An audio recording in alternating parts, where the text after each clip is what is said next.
Same location as the last race, but a different configuration.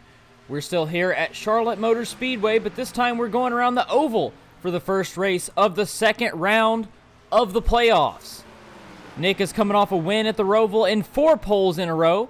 Let's see if he's as good at focusing on the oval at Charlotte as he is on the road course. What are you expecting today here, Marshall, for the Limb Loss Awareness 150? You know, I'm expecting a lot of things. And first of all, it's good to be back to a track with banking. It feels like it's been ages since we've gone to a proper, what I would consider traditional oval. We've had some pretty unique picks on the season calendar recently. You know, talking about Roval last week, won by, of course, our road course specialist, Nick Nickerson. But even the past 2 weeks before that, you know, tracks like Darlington, New Hampshire, they were all very unique ovals, all had their own little flair where, you know, here at Charlotte at the oval configuration, when I think of oval and I think of a traditional style of an oval track, this is really what I think of. And I think Charlotte's a track that really anybody can learn, is quite easy to pick up, but can be tough to master and run quick lap times at. So I think it's one where passes will be a little bit more technical than we're used to seeing, whereas, you know, some tracks like Darlington or New Hampshire, as I mentioned, you're just waiting for a mistake. Whereas here at Charlotte, you got to get a little more creative with your moves. So, you know, every week I kind of have a word of the day. I think today's word is going to be creativity. It may take, you know, a bump and run.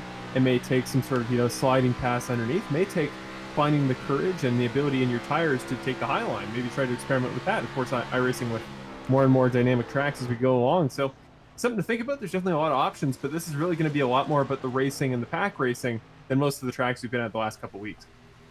Yeah, and we were speaking of Nick Nickerson and how quick he is in practice. And here he is. He's got 4 poles in a row so far, going for his 5th tonight. And here he is at the top of the boards in practice with the 31-0. Cody Welch in the 85 going to be second, followed by Brandon Jackson, Tyler Rowland, and Ricky Hart Jr. round out your top 5.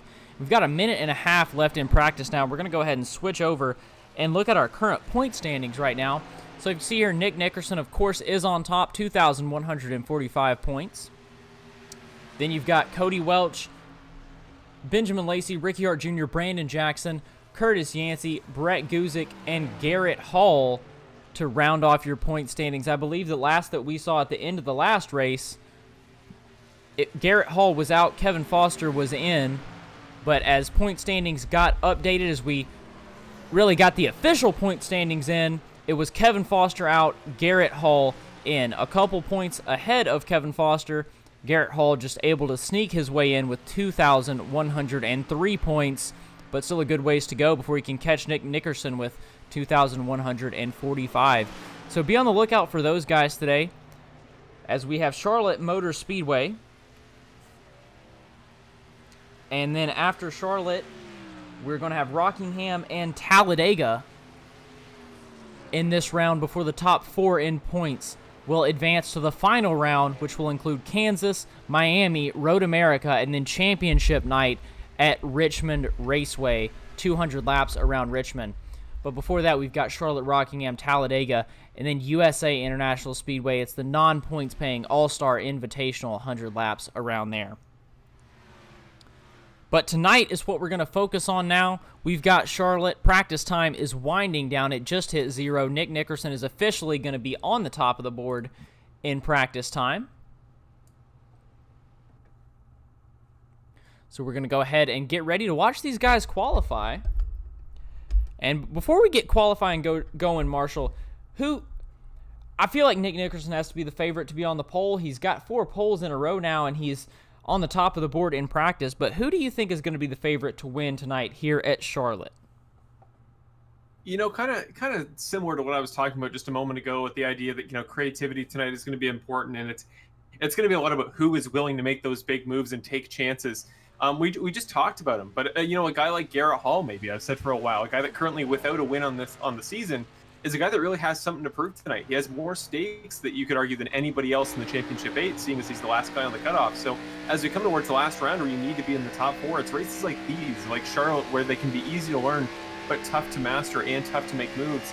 I think you really got to commit to. So I think that the guy with the most to lose would probably have to be your favorite in terms of mindset. So maybe a guy like him, or a guy like the guy we're riding along with right now, the 51 of Curtis Yancey, towards the back of the points list for the guys still in the playoffs. So he's got some work, ways to work. He's got to work his way up to the top of the order if he wants some comfort and some security for the last couple rounds of this round, which of course only 2 to go after tonight. So Curtis has got to win before this season. I actually do like his chances. I think he's one of those guys that's willing to take chances. But again, as you just said, Evan, a guy like Nick Nickerson, who we see now, just it is so dominant in so many facets. He's had so many pulls at so many different locations, as I was talking about pre-race. Like he can really do it in any variety of tracks. And as we see now, I believe he's just starting up his first lap, getting ready to go. As we see a new name there, Nick Dwarnick. They're running our top lap as of right now, 31.28, well clear of anybody else in the field. But as Nick comes around for his first lap, you got to think, man, being in a pole in this situation, going 5 in a row, and having the most wins of anybody in the season by a large margin, he's got to be the odds-on paper favorite. But I don't know. I think guys like Yancey and Hall have a good chance. Yeah, big lap there from Nick Dwarnick. Also Hendricks and Ramos. Huge lap for the 27 of Michael Ramos there with a 31.28. Nick Nickerson, of course, going to go on the top of the board up ahead of him. But Michael Ramos, a guy that we've seen throughout the season, and a great lap there from him. He hasn't been at the very front of the field, but he hasn't been at the back either. Just kind of a quiet name there in the middle of the pack, but a great run for the 27 car. As in his second lap, he's going to pass Nickerson. Let's see if the number 2 car can come on top out of this second lap here. Yeah, what a moment this would be for Michael Ramos, who's able to take the pole here. I mean, not a playoff driver, but it would be huge. Can he do it? He will. Nick Nickerson does not improve. So with that, Michael B. Ramos, of course, provisionally, we still have plenty of drivers who have yet to run a lap, including Garrett Hall, Benny Hogan, Tyler Rowland, some of the bigger names there, and of course, Ricky Hart Jr. and Brandon Jackson. We got some real big names yet to run. But provisionally, man, Michael Ramos, what a run for the number 27 car. Looking at Trey Ellis here, the number 4 car. I believe he's coming in now, so he just ran his lap, ended up in 6th position, but a big thank you to him, nevertheless, for sponsoring today's race. We'll talk about that just a little bit later, but of course today is the Limb Loss Awareness 150 here at Charlotte, and so a huge thank you to him for sponsoring that and choosing such a great sponsor. Trey himself, actually, for those of you who don't know, that driver of the number 4 car, he only has one leg, one prosthetic leg, so I mean, he's doing a great job to be up there in 6th position. He's obviously found out a way to still drive great, even though he lost a leg. Definitely not letting that slow him down. 6th position here tonight. Now as we look at David Leakey, who's going to be back in 17th right now. Let's take a look at Brandon Jackson. He just jumped up the board up to 16th on his first lap. Let's see what he can do on his second.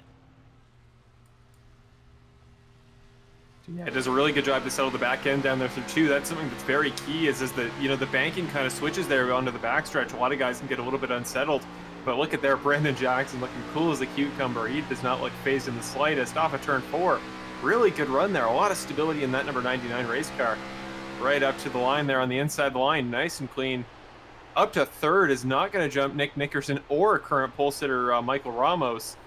And I believe he's got one more lap to go. Let's see if he can improve this time by. He does look very passive, so that must be the end of it. And it is. He's going to pull off. So Michael Ramos, another top challenger, is down in their quest to dethrone the 27 cars, tonight's current provisional pole sitter. And with only 30 seconds to go, Ricky Hart might be the final shot. Here comes Ricky Hart. I believe this is his second lap here, sitting in 4th on his first lap. Let's see if he improves on the second, and he is not going to be able to. 4th place, a 31.27 for the 64 car of Ricky Hart Jr. Only a couple cars left on track. The only one not to put a time down is going to be the 80 car of Tyler Rowland, one top 5 on the season. But as he tries to take that lap, qualifying is going to be up. Michael Ramos with your pole driver of the 27 car. Like I said, we've seen him all season, but he hasn't been the quickest car, but definitely doing really good tonight. Let's go ahead and take a look at our grid for tonight's race. Michael Ramos, like I said, going to be up front. Then your first driver in the playoffs, Nick Nickerson, starting in 2nd position in the number 2 car, followed by Brandon Jackson, Ricky Hart Jr., Davey Hendricks, Cody Welch, Nick Dwarnick, the new driver to the series, in the 63 car. You have Trey Ellis in the 4, followed by Curtis Yancey in the 51, and Kevin Foster in 10th position. Starting off the 10s, we got Benjamin Lacey, 2 wins on the season. Of course, one of your playoff drivers. He'd like to go for number 3 tonight. Jason Greenwell just got eliminated last week, but as he said before the race in the Discord, he is somebody who's looking to do just as well, even if they're not in the playoffs. And he will be starting in the 12th position. After that, Matt Crockett will start off in 13th with Connor Sawyer to his outside in the 48 car. Eddie Hagge will start in 15th with Thomas Funzer to his outside. Playoff driver, as I said before, one of my picks because he's got some ways to work up the points there, but he's definitely a guy who could do it. He'll be starting in 17th. Matching his car number, Mitchell Liam Sullivan will start in the 18th position. Brett Guzik, another playoff driver, will start towards the back end of the 20s and 19th, and Mark Allen Bivens will start in the 20th position. Starting off 21st position is going to be David Leakey in the 84 car, then Mason Flagar in the 72 in 22nd. 23rd is going to be Drew Kinney, the 19, followed by Charles A. Oberg in the 02. 25th is going to be Bill Harkins, followed by Alan Castle, Cale Zook, Curtis Michaelis, Gary Wright, and Peter Murphy in 30th position. To round off tonight's field, Terry Condis will start in the 31st position. Anthony Caetano starting in 32nd. Victor Weaver after that in 33rd. James Hartley in 34th. Tyler Rowland did not register a lap, though he is one of the top contenders this season, and he starts in 35th. Speaking of top contenders, Benny Hogan will start his outside in 36th, and Hunter Henry in the 37th entry in the field. The number 94 car will round off tonight's driver lineup. Yeah, Tyler Rowland there in the 35th position. In that 80 car, he's a driver that he didn't register a time, but he was really fast in practice, so I'm excited to see what he looks like when we actually get this race started here. As you see, drivers are rolling off right now. I think he can definitely be a fast driver. He was in practice. I'm disappointed to see that he didn't get to put a time down in qualifying. But Michael Ramos sitting there out front right now. Definitely good to see that. Thought he had a Skype camera. Looks like he doesn't have one up tonight, though. I was about to pull it up, but you got Michael Ramos, Nick Nickerson, Brandon Jackson, and Ricky Hart Jr. They're starting off your top four. As we pull up our track map right here, you can see our playoff drivers. Well, you can't really. But the pace car driver is going to be off nevertheless, and we're getting ready to go here at Charlotte Motor Speedway for the limb loss. 150, Michael Ramos leading us to green. Nick Nickerson to his outside. Brandon Jackson following closely, a little bit of a gap there to the 64 car of Ricky Hart Jr. 54 of Davey Hendricks in tight on Brandon Jackson, looking to move that low line along.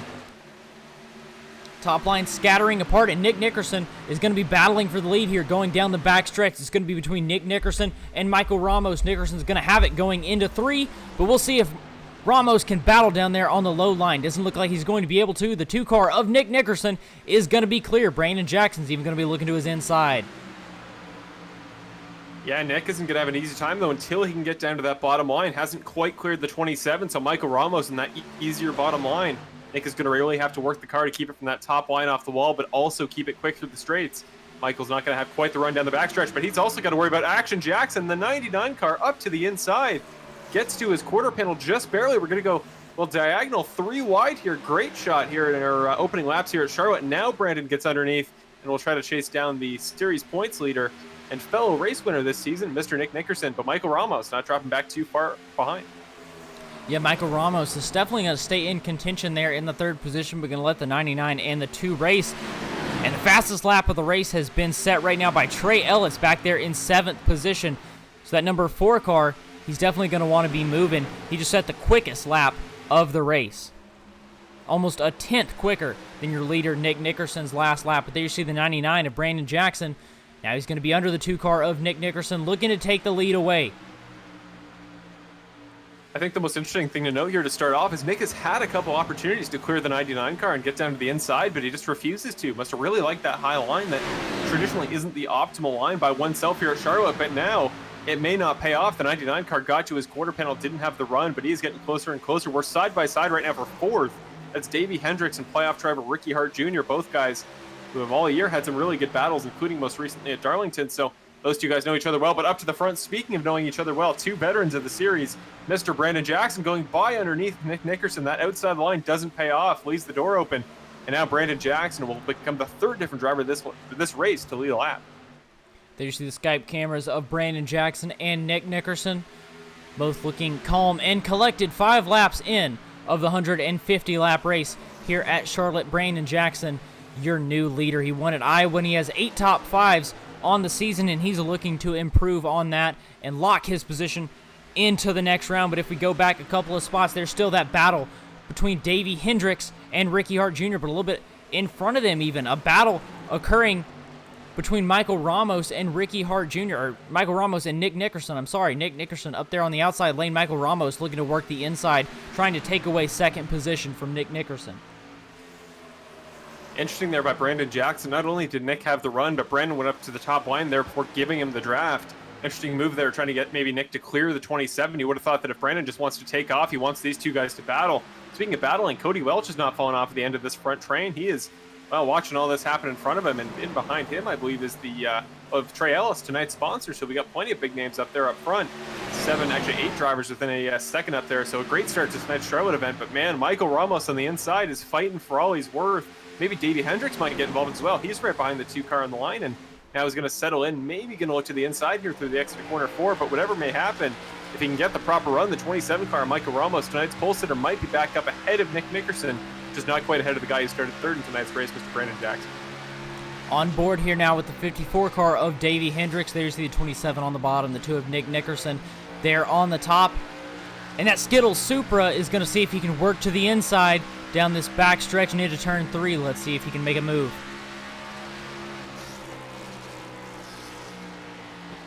Two car going to take the low line through the turn.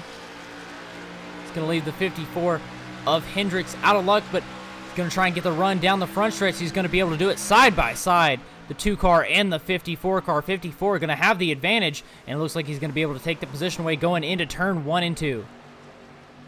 Keep an eye behind. Cody Welch is really not content with where he's sitting. He's sitting towards the end of this train and watching the side-by-side battle up front, and he keeps looking underneath Ricky Hart Jr., but for right now, the 2 guys up front are making it tough for anybody to move forward. They've kind of blocked across the top, 3 spots. That being, of course, the top 2 of Nickerson and, Ramos and Jackson, I should say, not in that order. But man, we have seen some great racing here to start off. Davey Hendricks with the 2 car right on his back bumper.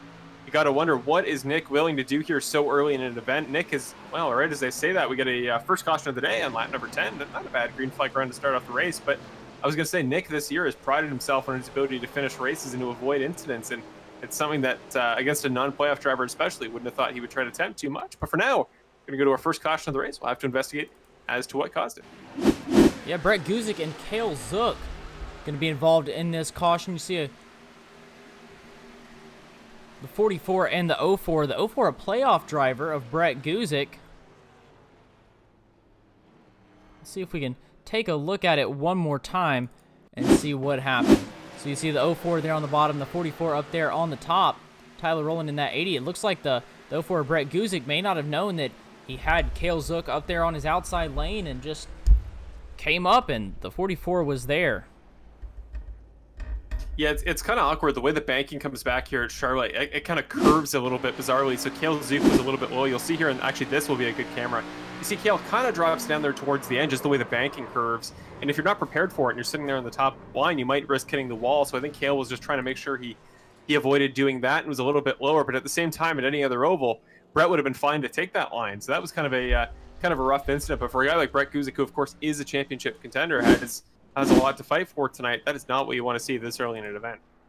Yeah, it's going to be really unfortunate for the 04 car of Brett Guzik, who's all the way back to 36th position right now. The lowest of all the playoff drivers.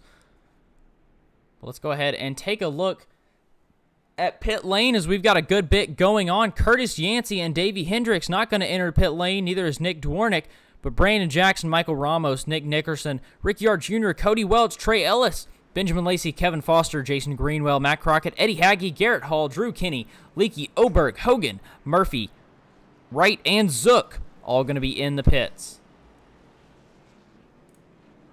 Yeah, we know how great Nick can be at entering this box and having quick pit runs, but usually he does them under green. This time he couldn't, so Brandon Jackson will beat him out of the box there. He is the first driver off the pit road. Then it's Nick Nickerson after that.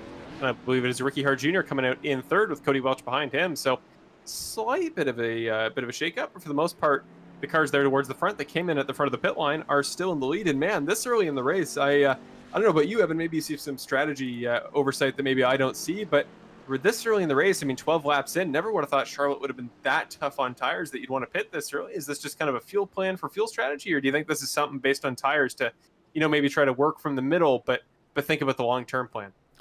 If I had to guess, I would say this is just strictly a fuel thing. You look at the pit times of some of these guys. I know it's not information that you have, but when I'm looking at him, Brandon Jackson, he's the quickest driver. He had a pit time of 5.9 seconds. Nick Nickerson, 6 seconds. Ricky Hart Jr., less than 7 seconds. Cody Welch, 6.3 seconds.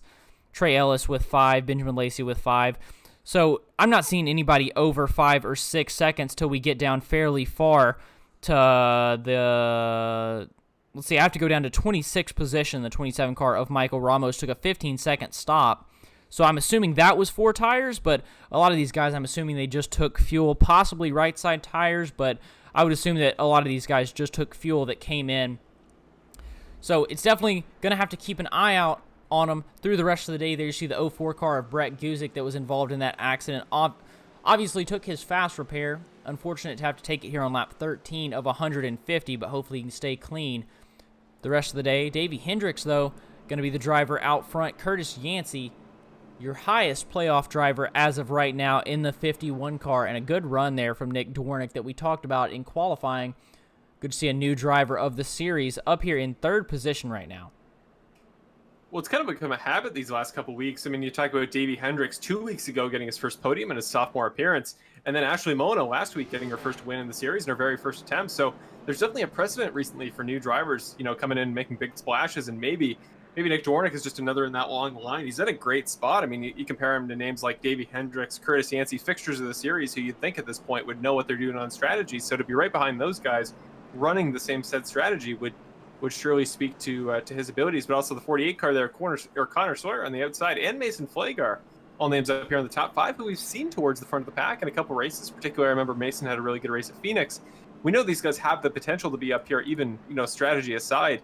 And maybe if they get the lucky situation where some of the guys a little bit further back in the field who just pitted for fuel, maybe if they get involved in a wreck, some of our big leaders get in an incident, that could drastically change their situations. But Mason Flagar, as the season's gone on, I've been really impressed with what I've seen from him. The 72 car has seemed relatively comfortable, especially lately. Not a guy that's been finding himself in a lot of situations most recently. So that is what you like to see, and maybe today's the day that he can convert that into a top 5, maybe a top 3. But yeah, now I think we got 1 lap to go, and certainly just so many names that are in contention here at Charlotte. I think that's what's so great about the track that I said before, is just easy to pick up and understand, but so hard to master. And that's the exact kind of situation you want for a race that can create some great racing and some unpredictable podium finishers. Yeah, Mason's definitely had a good run on the year. Glad to see him up front. He's a driver that we've seen up front sporadically throughout the year, and he just hasn't been able to get that good finish that he's been hoping for. But there he is sitting in 5th position right now, up 17 positions from where he started the race. And good luck to him as the race goes on. Lap 14 of 150. Hopefully he can stay up there. Our biggest mover of the race right now is going to be Hunter Henry, sitting in 15th position right now, up 22 spots from where he started. Obviously started near the rear. Curtis Michaelis in 9th, up 19th positions. Tyler Rowland in 8th, up 27 positions. I didn't even notice that. I guess that's going to be our biggest mover. Tyler Rowland up 27 positions, sitting in 8th position right now there on the outside lane in that number 80 car. But getting ready for the pace car to come off the track. Lights are out. Diving onto pit road, Davey Hendricks and Curtis Yancey on the front row to lead us to green here at Charlotte. The big jump from Davey Hendricks, a huge lead from him. Curtis Yancey going to be in 2nd. Nick Dwornik, all single file, going to follow him down into turn 1.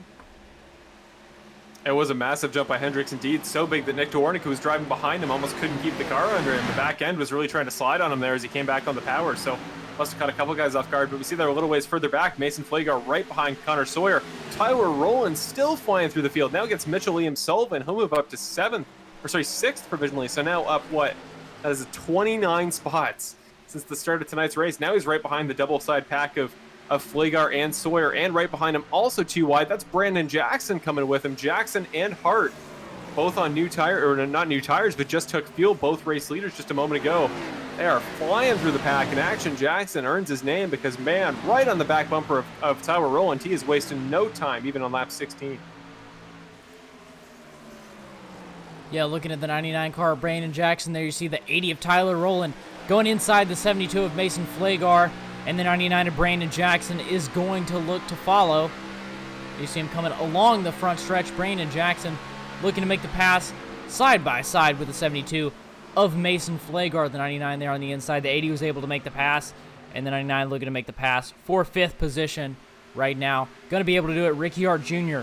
next up in the 64 car, sitting in 7th position, looking to make that pass as well. Brandon Jackson sitting in 5th is going to be the highest of the drivers who pitted.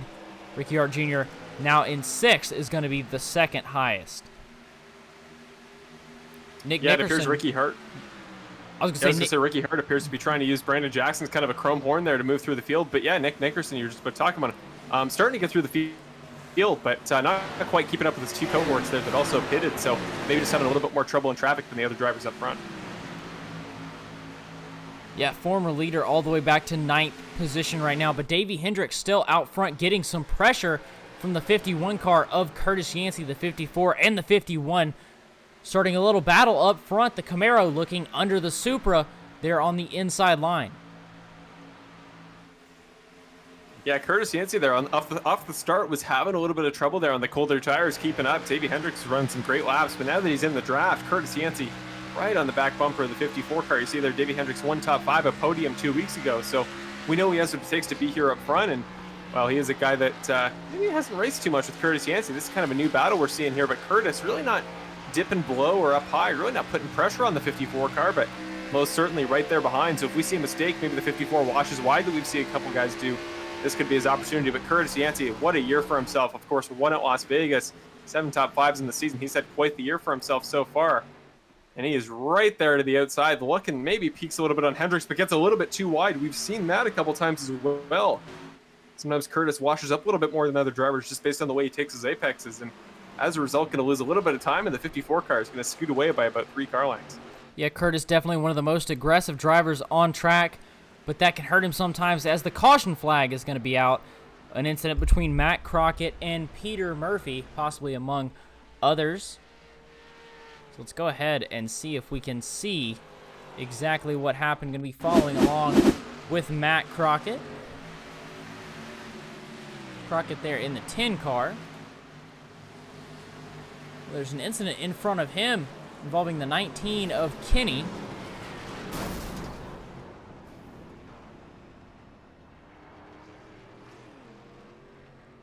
Yeah, it's looking like, for me, that the 19 car of Drew Kenny on his exit through turn number 2 got a little bit too wide, tapped the wall there. That unsettled the car. I think he had a little bit of damage towards the rear. And as a result, it just wasn't able to keep it straight through the straightaway. So you see here, starts to go around, hits the wall, taps the other way, and guys trying to avoid. Matt Crockett did everything he could, got to the apron to try to avoid that wreck, but unfortunately just not quite able to make it out in time. We see other drivers collected as well. Of course, Peter Murphy, as you mentioned, too, as a result of some weird collisions, seemed to take more damage than the other drivers, but let's see it one more time just to be sure. So there on the inside is Garrett Hall. Luckily, the 19 car of Kenny was able to avoid your championship contender, but yeah, there you go. You see, he washes up wide, comes back, and that's something that can happen when you get into the walls here on iRacing. The way the collision works, it kind of tries to send you back into it, and it's certainly not outside the realm of possibility to take 5 wall hits if you take 1, and that's unfortunately what happened there for Kenny. And again, Crockett did everything he could to avoid, but unfortunately, sometimes 30 or so feet the track is wide. Sometimes those aren't quite enough when you don't know what to expect. Yeah, unfortunate there for Crockett, Peter Murphy, and Drew Kenny all involved in that accident, but a great job from some of these other guys able to avoid it. But if we look at the drivers on pit lane now, Curtis Yancey going to be out front, still electing not to come down pit road. Tyler Rowland up 33 spots from the start, going to hold out in 2nd position right now. Brandon Jackson going to be in 3rd, not pitting right now. So we have to go back all the way to 23rd position for the drivers that pitted this lap. The first of them going to be Nick Dwornik in the 63, followed by Mason Flagar, Davey Hendricks, Hunter Henry, Mitchell Liam Sullivan, Eddie Hagge, Curtis Michaelis, and Brett Guzik. Mark Allen Bivens also, Matt Crockett, Gary Wright, Drew Kenny, all pitted this time around. Out front, though, still going to be Curtis Yancey. Hasn't come down pit road this time. Or hasn't come down pit road at all. You can see on the tower, Yancey out front rolling there in 2nd. Brandon Jackson going to be sitting in third. And it makes me wonder a little bit, the 99 car of Brandon Jackson there sitting in third. 51 car of Curtis Yancey up there on the lead. Looks like he's having some internet connection issues. 51 car of Curtis Yancey keeps popping in and out, but the 51 out front, the 99 sitting there in third. We saw a little bit of action between the 51 and the 99 in last week's race at the Roval. If you remember going through, I believe it was one of the chicanes, the 51 seemed to bump the 99. They've had a good bit of trouble throughout the season, and I wonder if that 99 car, Brandon Jackson, remembers what happened last week and what happened throughout the season. I wonder if there's going to be some aggressive racing between those two. I've got to imagine that there would be, but that'll definitely be an interesting storyline as the race goes on. Lap 23 of 150 now here at Charlotte Motor Speedway. It's the Limb Loss Awareness 150. This one's sponsored by Trey Ellis, and a big thank you again to Trey Ellis, driver of the number 4 car, for sponsoring today's race. Sitting there, back there in 10th position. And so, one of the things that I just want to go ahead and mention, about 2 million people in the U.S. are dealing with limb loss. Vascular diabetes is the main cause. So be aware of that and get treatment. Second main cause is trauma. And it's not life-ending, but it is life-altering. So just, I guess, a big shout-out to anyone who has dealt with that, because it is such a life-altering thing, and I'm sure the number 4 car, or the driver of the number 4 car, Trey Ellis, knows more than anything. And he said that if he runs in the back tonight, let everyone know that it's because he doesn't have a leg to break with. But he's doing good tonight, sitting there in 10th position, and a great run from him so far. I can imagine that he's only going to come up from there, pitted on lap 11, and we'll definitely have to keep an eye out on him the rest of the night. Cars are double filed up, though, getting ready to go back green, and on the backstretch right now, Curtis Yancey and Tyler Rowland going to be on the front row as we get ready to go green. Yeah, so many interesting pieces here at play towards the front of the field. Of course, Curtis Yancey and Brandon Jackson we just talked about. There may be some stuff there that needs to be figured out, so we'll see if they do. But Tyler Rowland, I mean, up 33 spots, a guy that's had so many fun races so far this year, but has yet to break into the podium spots. And then Ricky Hart, the guy that will battling with last year's championship adversary, Mr. Nick Nickerson. The two of them have some history, but man, Ricky Hart there, he's had such a good year. It's so consistent. We know the ovals are his forte, but only one win in his name so far this season. So plenty of guys this race that have something to prove to start off the second round of the playoffs. But now we are ready to go. The pace car off on a pit road. Will Yancey jump the cars around him? He will. Big jump there by the 51 car. Green flag for the third time in tonight's event. On the lap pedal goes the 51 car by quite a large margin, a little ways back, already battling throughout the field. Nick Nickerson in the 2 car. A great jump, not only getting down below the 64 of Hart, but also down to the inside, side by side with Tyler Rowland in the 80 car. Yeah, the battle right there you see between Tyler Rowland, who was on the outside, and Nick Nickerson, who was on, I believe, the second row inside. But a good move there from Brandon Jackson up to second position and running down the 51 car of Curtis Yancey. Yancey got the big jump, but let's see how long he can hold it.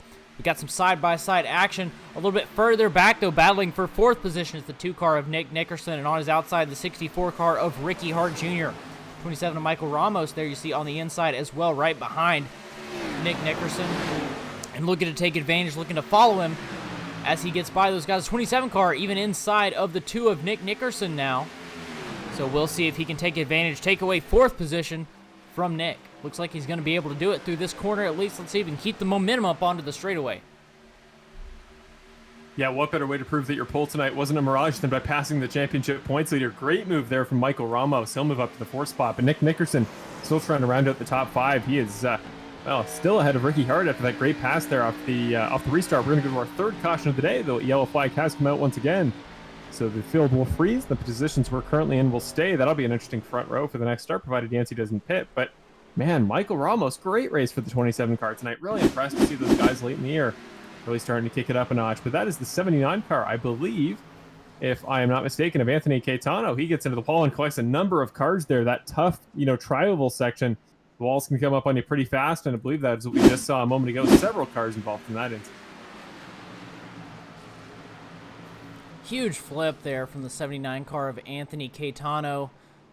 And I'm not sure which other car exactly got into him, but yeah, just like you said, got up there into the outside wall.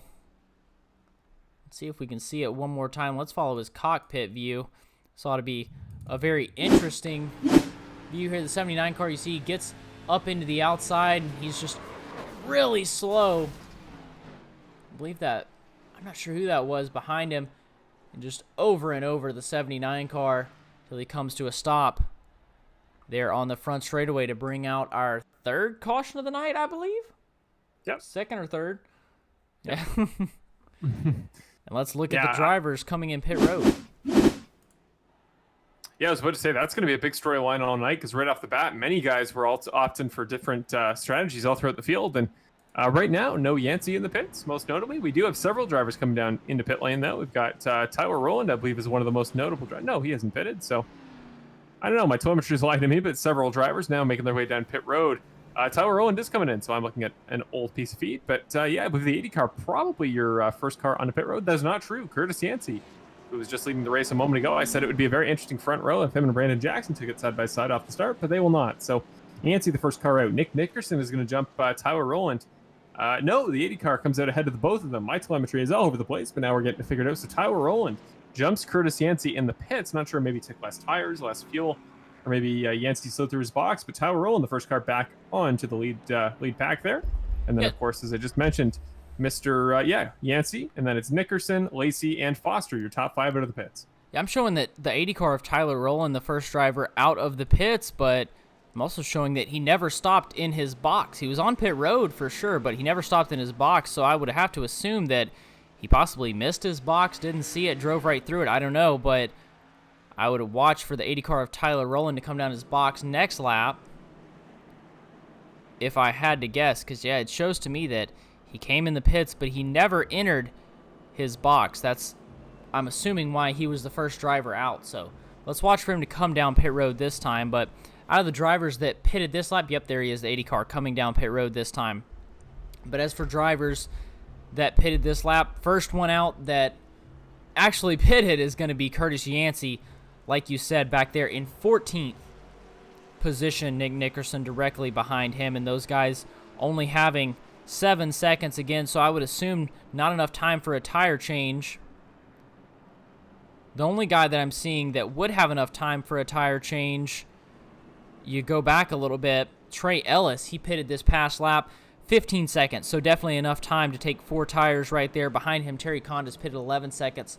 Not sure that would be enough time to take 4, enough time to take 2 or none and fix some damage. I'm not exactly sure. Charles A. Oberg also pitted this past time with 16 seconds, definitely enough time to take 4. Connor Sawyer and David Leakey, the 48 and the 84, in 28th and 29th, 34 and 33 seconds. So definitely enough time to take 4 tires for those and get some damage fixed. But the quickest guy that I'm pretty sure has taken tires so far is all the way up in second position, Michael Ramos in the 27 car. He pitted on lap 11 there at the beginning of this race, and he had a 15-second stop. So he took tires there. Who knows if maybe he didn't mean to take tires. He was one of the only ones who did. I don't think he would really want to take tires on lap 11 of the race, but it looks like that's what he did, unless he had 11 seconds of damage. Not 11 seconds, 15 seconds of damage. But nevertheless, he's going to be starting up there. Front row, outside line. Brandon Jackson, front row, inside line.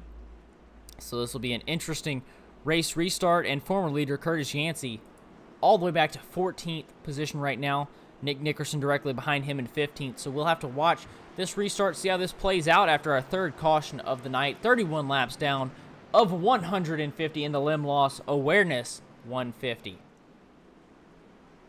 Yeah, it'll be our first attempt from the leader's perspective of the outside line. We've seen all the other leaders opt for the inside as the preferred starting zone, and I see why. I mean, off of cold tires, especially not carrying as much speed on the very first lap as you would if you had a full run up all the way through the tri-oval. Yeah, usually it's easy to keep the bottom lines. The fact that Brandon's going to opt for the top sticks on character. Usually he does opt for the high line in most oval tracks, but this will be a little different in the way that Michael has worked through the field tonight, even if, as you mentioned, he has used an extra set of tires compared to the rest of the field. If we get a lot of cautions and he never really has the opportunity to have the guys behind catch up on newer tires and he can just use his track position, he might be able to do what we've seen a couple of guys do this year and just use the track position to their advantage and in turn use it to pick up the top spots. So I don't think Michael Ramos' race just with the tires is anything but, in contention for the win. And, well, we'll see. He's got the inside line, which I would have thought would have been more advantageous, but we've seen the 99. He's had some great starts this season, and this could be yet another one. Yeah, the 99 definitely knows what he's doing. There he is up there on the outside, the 27 of Ramos to his inside. 85 and the 64 gonna follow. 27 of Ramos doing a great job for a non-playoff driver. And then you see the green flag is out. The 99 car, Brandon Jackson with a big jump and gonna take the lead. The 27 gonna follow him. And the 85 and the 65 side by side. 65 there on the inside lane heading into turn 1. Yeah, Cody Welch has had a really quiet night so far. Haven't talked about it much, but he's been up front all race. He's going to lose the spot to Ricky Hart, who was there on the inside. So, bit of a different situation. And guys have all moving throughout the field. So, Ricky Hart back up into the top 3. But Garrett Hall, an important guy to mention. I said pre-race, did I not, Evan, that him and Yancey were my 2 guys to watch out for? Now, Garrett Hall has made his way all the way back up to 5th, up 12 spots from the start. Right behind him, the Ohio State number 23 of Victor Weaver, keeping his nose in there every once in a while. Now he's going to look to the high side, but he is also up 27 spots. Then Mason Flagar back in the run behind with 15 spots up. So we've seen plenty of mobility at positions tonight. Guys moving all throughout the field. And don't forget about Davey Hendricks, a guy who was your race leader a little ways ago. Now back up to the inside of Mason Flagar. Very aggressive move here. But speaking of aggressive moves, up to the front, Michael Ramos, tonight's pole sitter through corner number 4, clears the 99 car on the inside. He led the first lap, but has not led a lap since then. And this is number 2, the 27 car. What a race for Ramos tonight. Yeah, huge move there. And a great job for the 27 car of Ramos is able to get by the 99 car of Brandon Jackson. So you go into the Skype camera, all smiles, and last for the 99 car of Brandon Jackson. They're still content with his position sitting there in second place. The 27 with a huge jump. I would have to assume that 27 car is going to be on newer tires, so I feel like that's probably going to hurt him once we get later into this run, as he is one of the only drivers that I believe has taken tires. A little bit of a gap back when you look out the backside of the 99 car of Brandon Jackson, though, and it's a little ways back before you can get to the 85 of Cody Welch, 64 of Ricky Hart Jr., and the 26 of Garrett Hall back there behind him. Davey Hendricks, a little ways back, continues to move through the field. Now he's on the inside, side by side with Victor Weaver there in the 23 and Kale Zook there in the 44. We saw have the incident earlier with Brett Guzik, but he has made his way back through even with a little bit of damage. So he's in the catbird position of this battle. And then a lap car is to the inside of Victor Weaver. Not quite sure who that is. Can't quite identify every car in the field. It might be Peter Murphy if I had to guess based on what I know. No, it is not. So that is the 17 car. I believe that's Thomas Fensler. So he is involved in this battle as well. But Davey Hendricks clears the 23 car quite emphatically and is now off to try to track down not a fellow playoff driver, but a playoff driver nonetheless, Mr. Garrett Hall in the 26 car running at the top 5. And now we've kind of settled into a bit of a parade formation. Everybody kind of lining up in single file. And the only battle we're really seeing now on track is between effectively Kale Zook now to the inside of the 23 of Victor Weaver. He's to the inside, but as he's on the inside, has to lift a little bit. Victor Weaver can stay on the power a little bit more there from the outside line. Up ahead, though, Thomas Funzer, who is on the lead lap there. That driver of the 17 car sitting in 7th, looking to the inside on Davey Hendricks, but a really aggressive inside line. Going to have to use up a bunch of tires there. And we see the 23 car is now off the racing line. Victor Weaver looks like he's heading to pit road. Yeah, problem here for Victor Weaver, as his car is off. I don't know if he ran out of gas, possibly, but there you can see the RPMs are at 0. Something is wrong with that 23 car of Victor Weaver. Shows he has not pitted all race. I'm going to have to guess the 23 car is going to be out of gas heading onto pit road right now. Big trouble for the 23 car of Victor Weaver stopping in his box right now. 93 of Alan Castle also on pit road. There you saw him drive by stopping in his box. The 11 of Bill Harkins coming in as well. His first time down pit road. Anthony Caetano also in the pits. So a couple of guys, they may have tried to stretch it just a little bit too far and weren't exactly able to hold it as out of gas for those guys. But here you see side by side the 17 of Thomas Fensler and the 26 of Garrett Hall there on the outside. Thomas Fensler looking to make the pass for 5th position. Yeah, plenty of momentum right now for the 17 car of Fensler. He's just been flying through the pack, but again, right behind him, Davey Hendricks has also been had quite a bit of positive momentum in this race. Now he's to the inside of Hall, also to the inside of Fensler. We're going to go for 2 for 2. Uses that run that he got on the backstretch to perfection. gets both in one fell swoop, is going to head right by, and I believe now up into the 5th spot, so back in the top 5 for the number 54 car, looking for podium number 2 on the season. But I just want to point out there up front, Michael Ramos taken off. He has gapped Brandon Jackson by almost 3 seconds now. So again, has used an extra set of tires to most of these guys, but if he can utilize that track position, maybe try to lap some people even, if we can get a longer green flag run, this is going to pay off in spades for him later in the race. And man, the 27 car making a name for himself in tonight's event. Great run by Ramos here at Charlotte. He only won top 10 on the season, but tonight he's looking like he's won every single race of the season. A great run tonight from the 27 car of Michael Ramos. Only 41 laps in, though. We still have over 100 laps left, but so far a great run by the 27.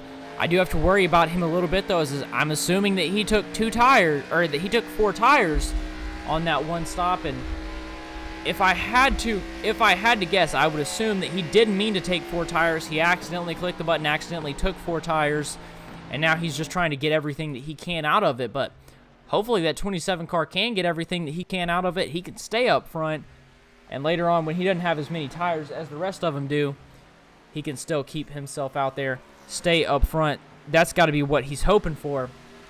But if we look back a little bit of ways, we have a couple good battles on the track right now.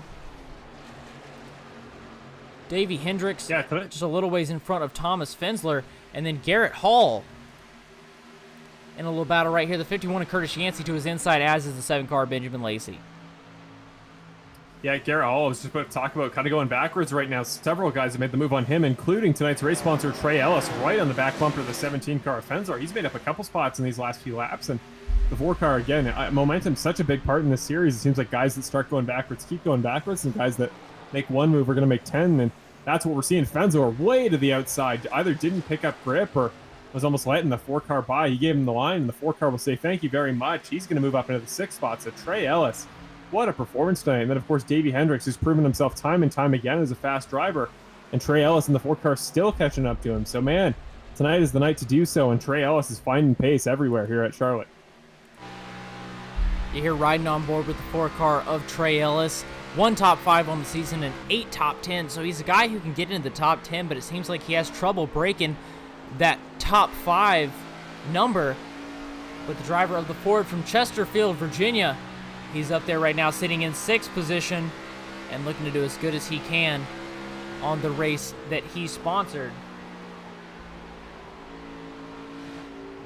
He's getting quite a good view of this battle in front, side by side into the entry there into turn number 2 for both Hendricks and Ricky Hart. This is the battle for 4th provisionally right now, and man, I mean, Davey Hendricks doing everything he can. Again, very new to the series, only his 3rd performance tonight, or his 3rd participation, but man, just doing whatever he can to try to make up spots where possible, and battling with Ricky Hart, again, a guy that we've seen several times this year. He's able to get those top 5s, is able to break into that top, vicinity of the driver lineup, but he does it on long-term pace. So right now, as Davey Hendricks looks to the inside, got to wonder, is this part of a bigger plan for Ricky Hart, or is the 54 car just that quick? Down to the inside, though, he will clear him off the exit to turn number 2, so Davey Hendricks should have the line to clear him there into turn number 3 and 4. But Trey Ellis right behind, trying to use the draft off the 54 car to get some momentum. Now might be in the dirty air a little bit, trying not to wash up, but he won't. Gets in the power at about a perfect moment. Now he's side by side with the 64 car. The 4 in the 64 and the 54. Plenty of 4s in this section of the race lineup. But Trey Ellis now will, at the line, get Ricky Hart by 0.005 of a second. So up to the top 5 goes Trey Ellis for the 2nd time, I believe, tonight. And Ricky Hart is going to drop back, try to get in the line, and just keep the pace up. Try to avoid the 17 car, Thomas Fensler, in behind. Out front, though, I feel like we just have to mention one more time, Michael Ramos, that 27 car, making a good distance right now. He's a good ways ahead. 4 seconds, over 4 seconds back to Brandon Jackson. They're in 2nd. And Cody Welch coming on pit road, driver of the 85 car, pitting from, I believe, 3rd or 4th position. Up there real high, Cody Welch coming onto pit road. Yeah, the alternative pit strategies, we're seeing them yet again. Guys all throughout the field are pitting at particular moments, and there's not really a lot of uniformity in that regard. But Davey Hendricks still now ahead of the 4 car Trey Ellis. Trey Ellis doing whatever he can now to move into that top 3, essentially, now that the 85 car is pitted. So some really crucial battles here. But speaking of pit stops, race leader Michael Ramos. So we already saw the first guy there in that top 5 to pit earlier in the race on lap number 11. Now comes in 38 laps later, going to do his very best to get back up to speed. Probably not going to take tires here. You'd think he'd want to save that set for later in the race, so might lose some track position if this goes green in this next stint. But I think in the long term, he has proven more than enough here to start off tonight's race that he knows what he's doing. But now that means Brandon Jackson back to your race lead and is going to do so by about 2.2 seconds. The next car's in behind, being this battle between Davey Hendricks and Trey Ellis for second.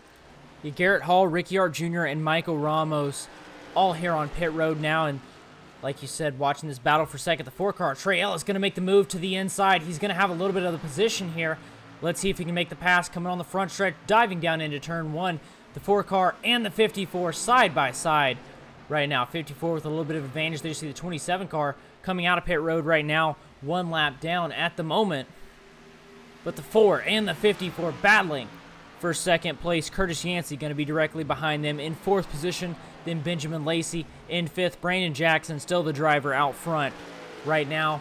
50 laps down of 150 laps here. Davey Hendricks just looks unflappable in that top line. Looks like he can do no wrong there when he gets to the top of the 4-car. Trey Ellis. Trey's burning up more tires and is unable to make the move. But now race leader Brandon Jackson onto pit road, the number 99 car. Becoming yet another leader to head down into the pit. So Davey Hendricks now becomes your provisional race leader. To his outside, not a lead lap car there. I can't quite tell who that is. I believe it's the 11 car, our very own Bill Harkins there up in that lead pack. So we'll see if he lets the number 2 car of Trey Ellis in there behind. Michael Ramos now back on the track after his pit stop. Might try to get his lead lap back under green. That way he gives himself a little bit more freedom if we do get a caution very soon. But Trey Ellis losing a significant amount of time as both Ramos and Harkins head by him. The 4-car losing a little bit of time to your race leader, Davey Hendricks. Yeah, Michael Ramos with a good job to get his lap back under green. He's going to be able to do it, getting by the 54 of Davey Hendricks. The 11 car, Bill Harkins, going to look to do the same thing. Bill Harkins back in 31st position. The 54 car of Davey Hendricks. And Trey Ellis right beside him. The 11 car washing up a little bit, battling the 54, trying to get that lap back. Trey Ellis now to the inside of the 11 of Bill Harkins and looking to take the lead away from the 54 car of Davey Hendricks. Just looking throughout the field, I mean, Curtis Yancey also hasn't really fallen off this train up there up front. We've seen him earlier in the race, was doing a great job there to stay up front. Look at this pack of cars we're seeing coming through turn number 1 and 2. There is a giant group of guys fighting for some of the mid-pack spots. We see Eddie Hagge involved in that battle. Kevin Foster in the 8 car right in front of him. At the front of that line is Nick Nickerson, a guy who really bizarre race by his standards. Whoa, look at the 85 car. Look at the grip on Cody Welch. I know he just pitted, but man, if that isn't a testament to the power of new tires, I don't know what is. Now, Cody Welch, interestingly enough, is ahead of Brandon Jackson based on the pit cycle. So is Ricky Hart Jr. as well. So your race leader, Brandon Jackson, either took more tires or just a little bit too much time. But Kevin Foster side by side with Nick Nickerson through 1 and 2. Nick's going to get the better run there off of corner number 2, I should say.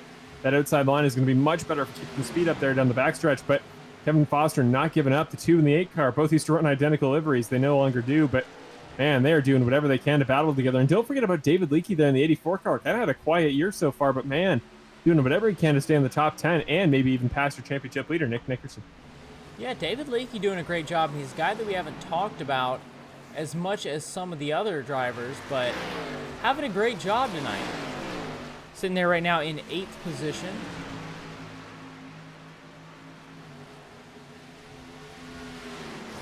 He's trying to pull up his Skype camera, but I don't see it anymore.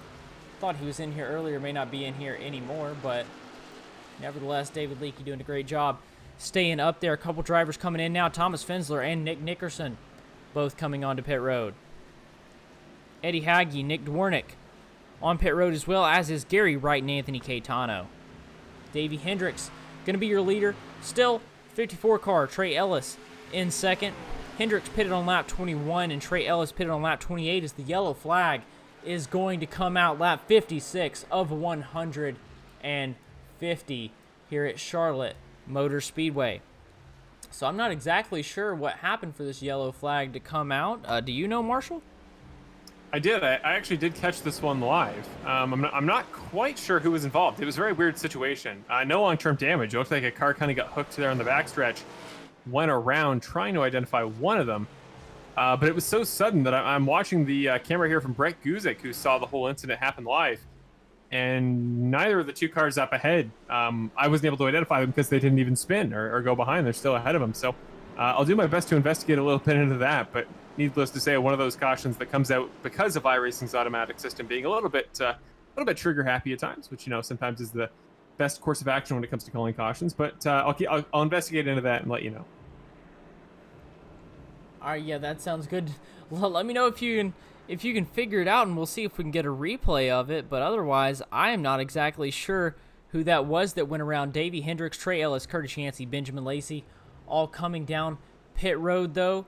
Kevin Foster, Jason Greenwell, Brett Guzik, Benny Hogan, Charles Oberg, Curtis Michaelis, all down pit road. David Leakey going to be staying out. Terry Condis, Matt Crockett, Benny Hogan heading down, as is Mitchell, Liam Sullivan, Connor Sawyer. A lot of these guys heading down pit road. Your leader right now, they're going to be David Leakey in the 84 car, up 20 positions from where he started, staying out.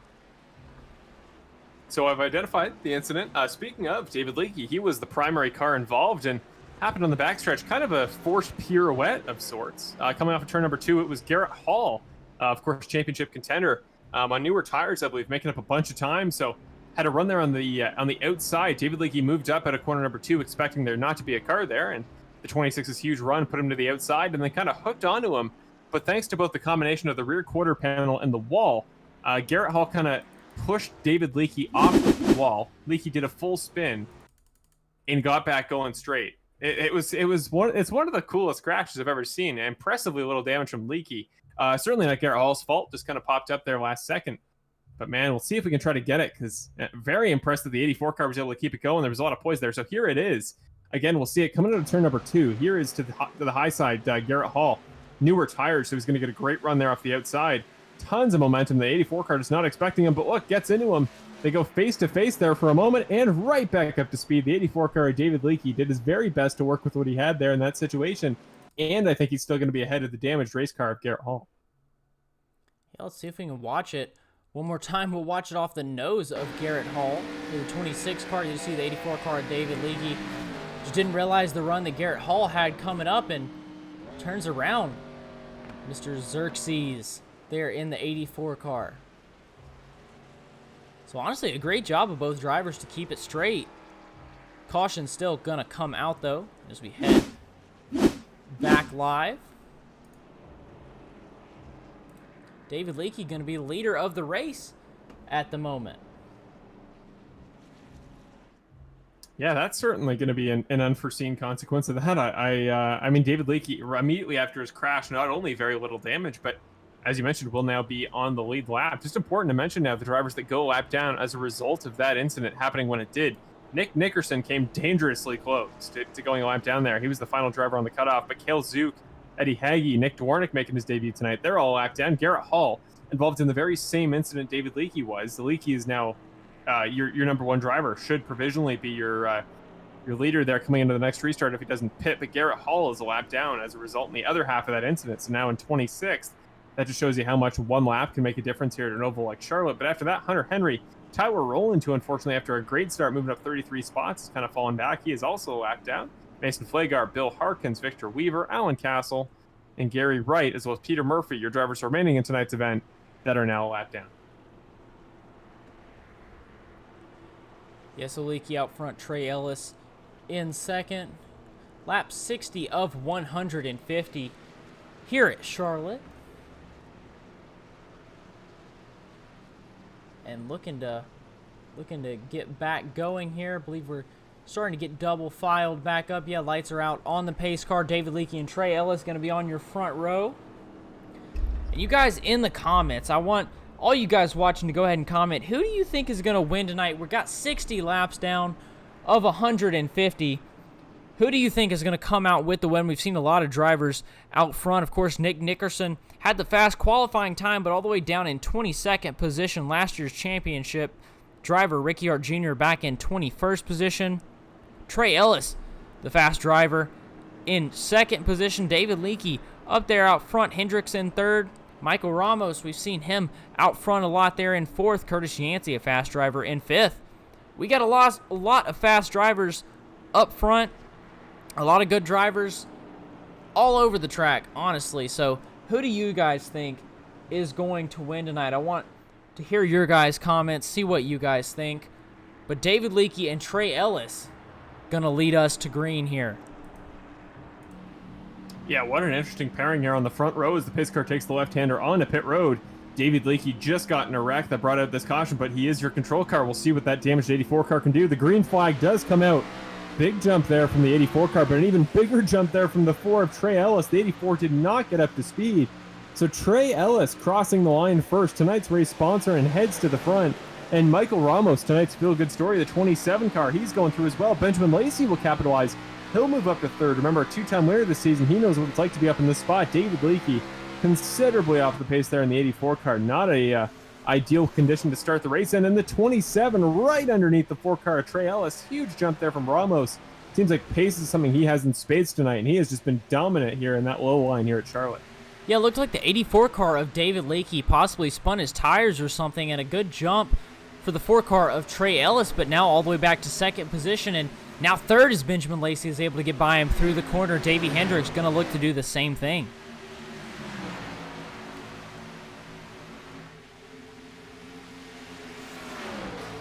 Curtis Yancey now on the inside of the 4 car of Trey Ellis, up to fourth position for the 51 car of Curtis Yancey. A little bit of battle further back, though. The 04 car of Brett Gusick, a playoff driver, they're falling now back to 11th position. The 76 of Mark Allen Bivens getting by him. Keep an eye here on David Leakey. The 84 car still heading throughout the field. I was just about to say, May have the potential for a wreck. He was going real off the pace in a group of very competitive battling race cars, but another caution, that's number 5 on the night. Seeing multiple drivers around somewhere on my telemetry. Got to identify them on track. That's usually the hardest part, but we had such a long green flag run there at the beginning. I'm wondering if this is the point where guys are really starting to get aggressive, really starting to fight for spots as later in the race strategy becomes less and less important. One thing that I want to go ahead and mention, Benjamin Lacey, his last lap, the one right before the caution, he just set the best lap of the race, a 31.37 for the 7 car of Benjamin Lacey, sitting in second position in that same lap. That last lap, Michael Ramos posted a 31.38 and Davey Hendricks posted a 31.39. So the top 3 drivers all running really fast times. But let's go and see what brought out this yellow flag. Cody Welch and Alan Castle, 2 of the drivers involved. Nick Nickerson also involved, went off track there. So let's see if we can take a look at it riding on board with Cody Welch here on this caution.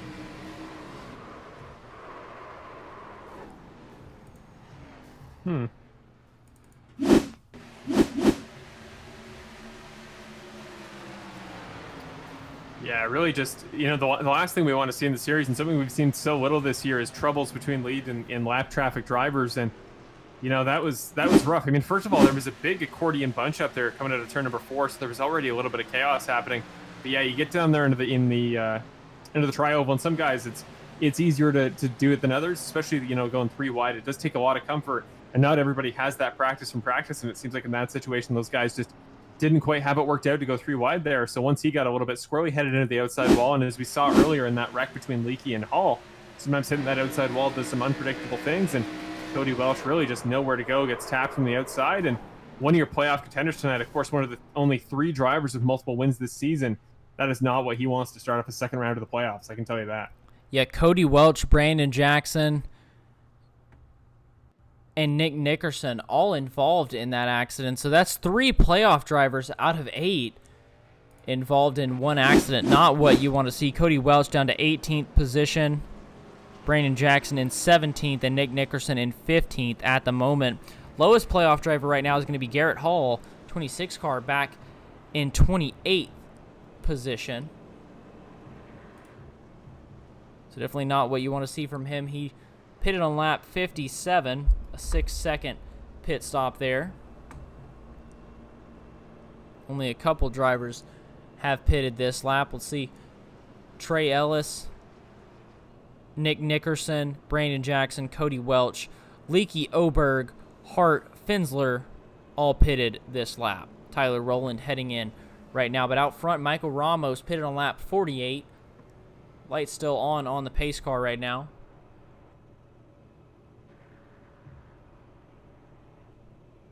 So Michael Ramos, man, I mean, gonna start from the pole spot, I guess you could say, provisionally here in on a restart. And man, just I think the unbelievable pace he's had all night was something that I couldn't have foreseen. I mean, the pull for sure.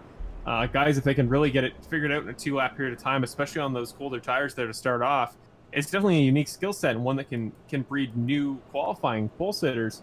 Most certainly here, especially at a track like Charlotte. But the fact that he's had that speed all race, the fact that he's consistently run up front and has looked so comfortable, like new tires or not, he's had situations where he's run on new tires against guys with new tires, and he's looked just as comfortable. So all throughout the field, these guys, as you see here on Skype, everybody in a different situation right now, but all looking generally content. Everybody seems smiling and happy. But man, Michael Ramos is just making it work tonight. And Benjamin Lacey, a guy we've talked relatively little about, considering his abilities tonight, he's up 9 spots from 11th to 2nd.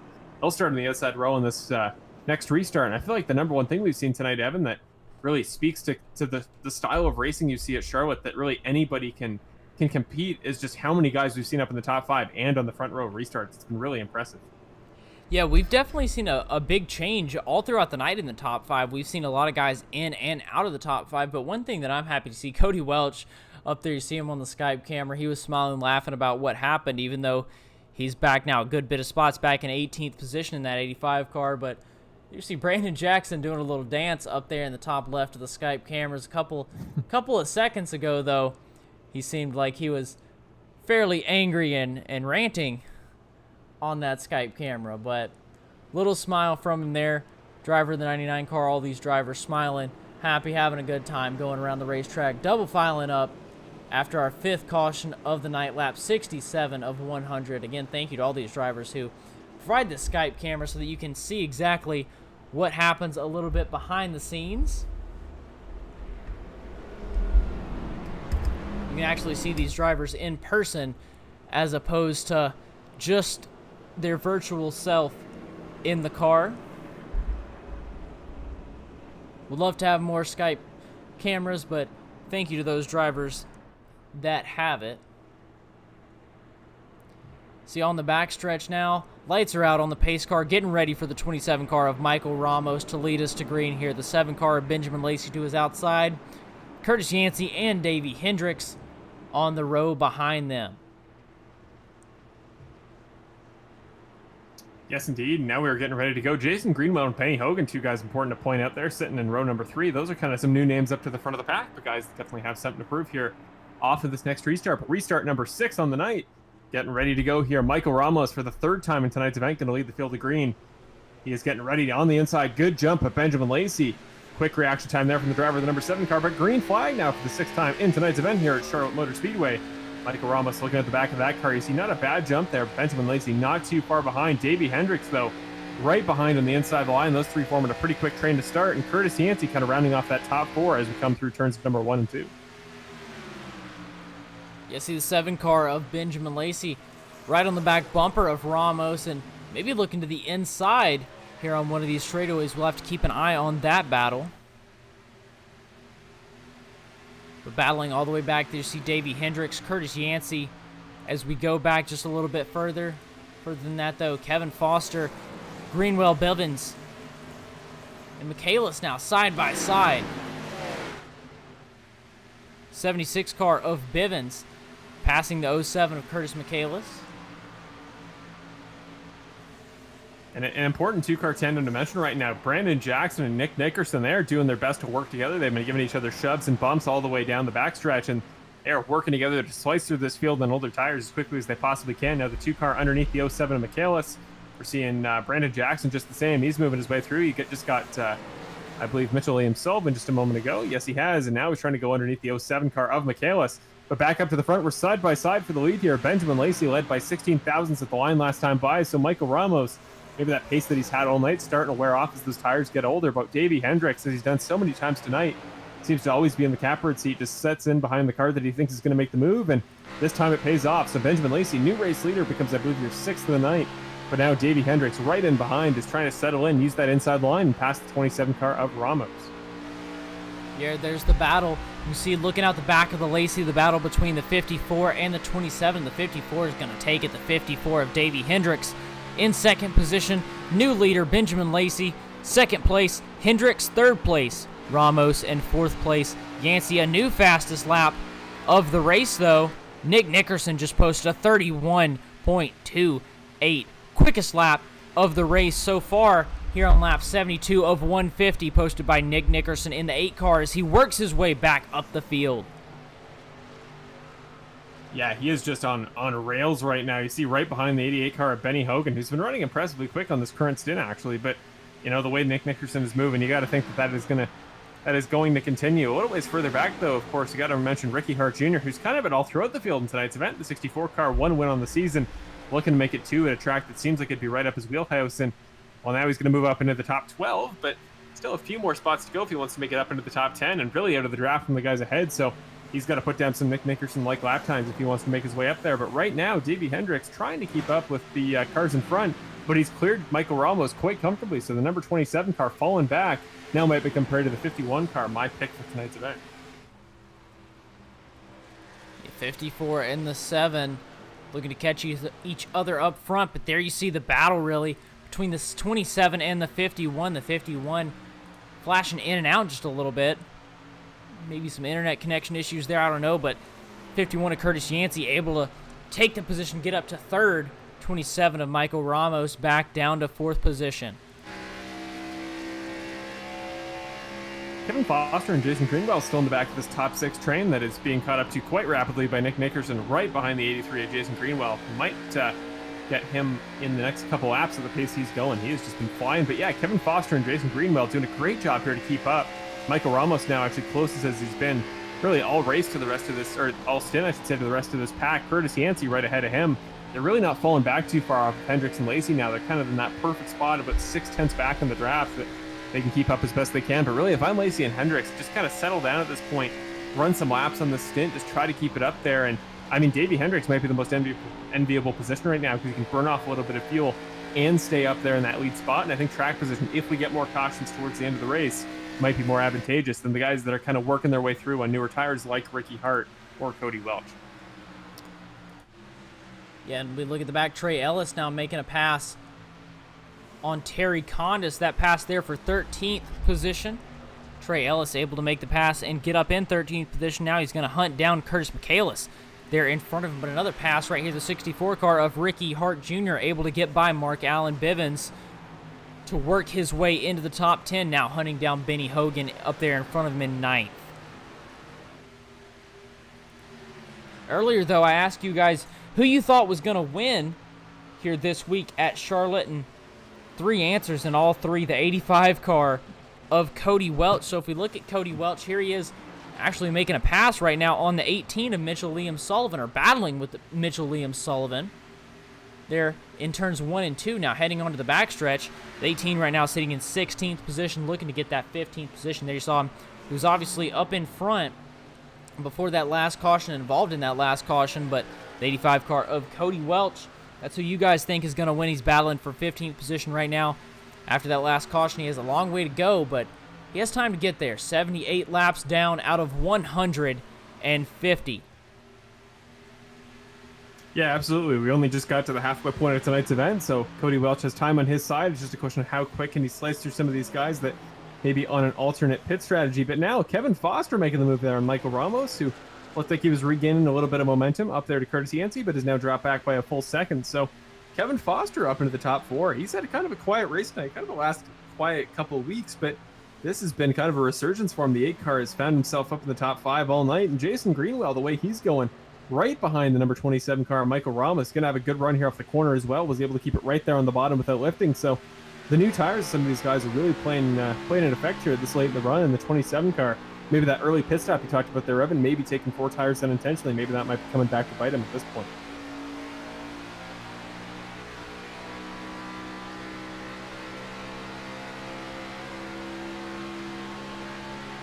One guy that's kind of in a way stalled out, surprisingly, is Nick Nickerson. He's the laps he was running just a moment ago were quite impressive, but not quite making up the time at the same urgency he was. Partially, I think it comes down to the guys like Jason Greenwell, who's currently got the draft on Michael Ramos.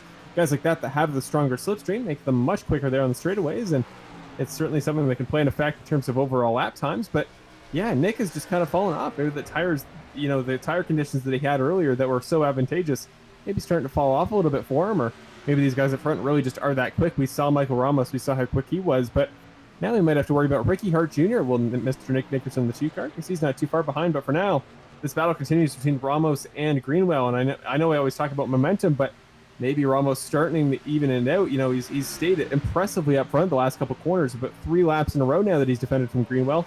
Opens the bottom up, though. He's really got to get down if he's going to block here or going to go for the better run off of the corner.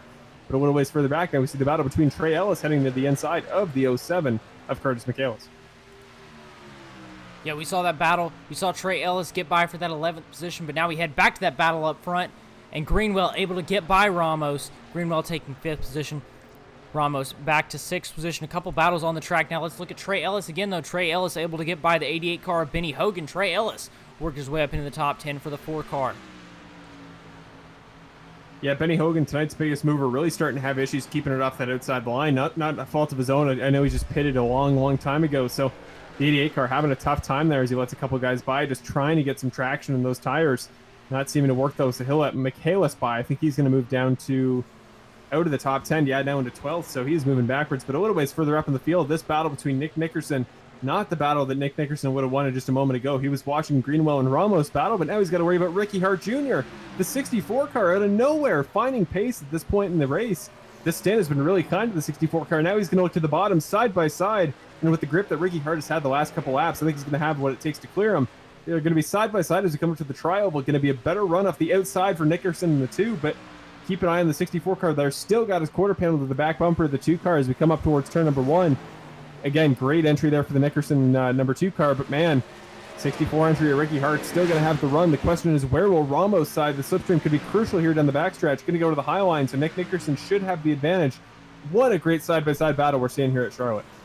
Yeah, these are 2 great drivers. They know what they're doing, and they're battling it out here through the turn. I'm going to go ahead and look at their Skype cameras, and you see how focused both of these guys are. Obviously can't see Ricky Hart Jr.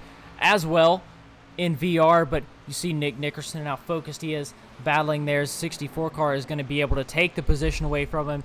64 car Ricky Hart Jr. into 6, Nick Nickerson into 7th. Michael Ramos pulling off onto the backstretch in front there. You see the 27 car heading down to the inside, so that's a free spot for both Hart and Nickerson. But is this on fuel? Because that was a very early drop down to the inside of the line. He is well off the pace. I think either some sort of break there for the 27, or more likely, again, you see the rev limiter is off. Got to be, you know, tires or fuel or something like that. But man, the second time tonight we've seen it, guys just getting so wrapped up in the battles and the chaos happening around them, they don't remember to check their coming in their in-car telemetry. Coming in right now, and he's got to be down on fuel. There you see the RPMs were at 0. They pop back up, back to 0. Now they're back up a little bit, so he's definitely sputtering heading onto pit road, but at least able to get it fired up a little bit. We come back out front, though, looking at Kevin Foster, one of the closest battles. They're up in the top few drivers. Jason Greenwell, about a 1/10 of a second behind him. Foster in 4th, Greenwell in 5th. Yeah, Greenwell seeming to drive a little bit further up there on the line, and it's paying off for him. He's at the long-term tire wear. Might get the opportunity here into turn number 3. Kevin Foster has left the door open. They're going to go side by side here on entry. Greenwell's going to send it in much further, but the question is, does he have the traction? Washed up a little too much. Definitely had to come off the gas. Kevin Foster not quite as much, so the 8 car should get a better run here, but he's going to use a significant portion of the trial as the 83 car of Jason Greenwell. Still side by side. So many guys able to run 2 abreast here through the turns here at Charlotte. Can't say that about a lot of other tracks. The first time we've had banking in quite a while. A little ways further back, that's Curtis Michaelis making the move on number 88 car of Benny Hogan. Of course, tonight's biggest mover up 26 spots is Hogan, but now he's going to lose a spot to the 07 car. And Cody Welch in behind. A lot of people's pick to win tonight. He is doing his very best to get back into the top 10 that he spent so much of the race in earlier tonight. Yeah, real good battle here in the 85 car. Cody Welch sitting there in 12th position. He's just trying to watch whatever happens in front of him, watch it develop out there and see if he can take advantage of whichever line is going to be on the top there. So he has a car to the inside of him, the 88 car, Benny Hogan, out in front of him. And the 85 is going to try and run that middle line and try and take the position away from Curtis Michaelis, which is going to be able to do down the backstretch. See if we can get Benny Hogan here on the outside, maybe heading into turn 3 and 4. Yeah, it's evident by just how much the 88 just washed up. Much more traction on the 85 car, so Benny Hogan had to keep it low to avoid making contact with Cody Welch trying to move through the field. So he'll get the move done, and he's got the more optimal line for entry in turn number 1, so he should clear the 88 car quite comfortably. Now is the question, can the car in beside him, Mr. Curtis Michaelis, do the same? But now Kevin Foster, he's in a battle with both, no longer battling with the 84 car, David Leakey, but Ricky Hart to the inside through turn number 3 to the bottom of Kevin Foster's entry. The 84 car again, David Leakey, not a lead lap car. We saw him leading earlier, but now he is involved in this battle here, blinking in and out too. That's going to provide a bit of an X Factor element, but now Kevin Foster drops back behind Ricky Hart, and I believe one of your race leaders, that was Jason Greenwell, has now come down pit road. They're looking out the back of Ricky Hart Jr. You see a big run there from the 84 car. The 84 car gonna, I believe, be a lap down, possibly? Yeah, not exactly sure. Not for position. Yeah, that's what I'm saying. I know a lot of guys have different impersonations or different understandings of lap traffic etiquette, but when you're that much quicker like David Leakey is, I think it's probably okay. I think they're going to give him a pass on that one. But Ricky Hart, if you notice, now your race leader, because a number of drivers are coming down pit road, both your 2 top race leaders, Benjamin Lacey, Davey Hendricks, Curtis Yancey, several of your top drivers tonight, including Cody Welch, all coming down pit road to get some service, presumably tires, but also fuel. Yeah, Ricky Hart Jr. going to be out front. Kevin Foster and Nick Nickerson directly behind those 2 guys. Kevin Foster coming down now, too. Here now, Brandon Jackson and Nick Nickerson going to be battling down the front stretch as neither of them elected to come down pit road this time. So side by side, diving down into turn 1, trying to get by those guys coming out of pit road. 2 car down on the inside of Nick Nickerson. Brandon Jackson to his outside in the 99 car coming onto the back straightaway. We'll see who has the advantage. It looks like it's going to be Brandon Jackson for right now, but Nick Nickerson isn't going away. Yeah, no, he is not. Kind of a foreign line for the 2 car to be running. He hasn't really run the bottom much all race. You saw him opting for the top line all of the first stint there. So perhaps not where he's most comfortable, and it's evident. The 99 car, Brandon Jackson, big jump. Action Jackson up to the top 2. And he makes the move there on the outside around Nick Nickerson. Now, Nick, you got to think he's going to try to get back to his traditional line, but no, actually going to elect for the bottom here. And wow, that is going to change up tonight's event considerably. But the caution comes out, and if you were one of the drivers that just pitted, that was the last thing you wanted to see. Charles A. Oberg involved in that one. Let's see if we can see what happened. Here we go. Following the 02 car of Charles Oberg, the Valvoline car. Not exactly sure what happened there. Getting into the 04 of Brett Guzik. Brett Guzik running 6th.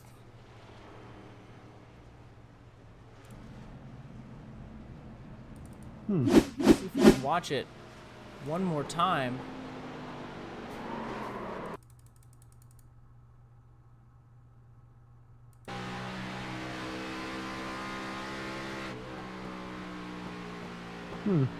It just like trying to get on the pit road entry. Maybe just, yeah, had no traction. I mean, you're on old tires if you're coming into the pits at this point in the stint, but wow, I don't think I've ever seen a car, even with a little bit of apron or a little bit of banking on the apron, have that little steering ability. That was a very bizarre wreck, but yeah, it just looked like coming down on a pit road, entering from the backstretch, just a little bit too much understeer, and as a result, got into the 04 car of Brett Guzik, really a bystander to the whole situation. Yeah, really unfortunate for Guzik, as he couldn't do anything other than get run into there as Oberg was trying to get into the pits, but Hart, Jackson, Nickerson, Ellis, Finsler, Guzik, Matt Crockett, your top 7, all heading into the pits. So now it becomes crucial of who stays out in terms of who is on the lead lap. So all of the cars who did not pit that last time by, or who did not just pit under green, are going to stay out. So guys like Davey Hendricks, Benjamin Lacey are going to get their laps back, and anybody who is ahead of who gets picked up as your current race leader. So all those guys I just talked about who pitted under green are now going to get their lap back. But what a run off pit road. That was a great battle we just saw. Brandon Jackson, I believe, will come out first, but Thomas Fensler maybe just took 2 tires, but he beats the 2-car Nick Nickerson out, splitting up the guys Brandon Jackson, Nick Nickerson, that is, who just had a great battle. And there is Ricky Hart, who exited well after the battle between those top 3. But let's get just a static shot there of the gap off of pit road. Thomas Fensler coming from a ways back. There is, I believe, Trey Ellis beats those guys off considerably. But, man, after that, you see, last guy to get up to speed there was Nick Nickerson, but, of course, the best pit box of the 3. And what a margin. That was like the finish to the beginning of the Cars movie. That was stellar. So, yeah, Jackson just barely pips out Thomas Fensler. And then after that, Nick Nickerson. Those are the battles you like to see off pit road, but we'll see where they settle in line, and I can now confirm it is Jackson, Fensler, and Nickerson of those three. Yeah, Trey Ellis, he's going to be out front. He had a 9-second pit stop. Brandon Jackson had a 15-second pit stop. Fensler with the 8-second. Nickerson and Matt Crockett with 14 seconds in 4th and 5th position. So Kevin Foster, he had an 8-second pit stop, but he's going to be heading back in. Not happy with the stop that he had, I guess. Ricky Hart Jr. going to be in 6th. Then Brett Guzik, Davey Hendricks, Benjamin Lacey, and Curtis Yancey. Trey Ellis, though, the driver out front. It's his race tonight. He's the one who sponsored it.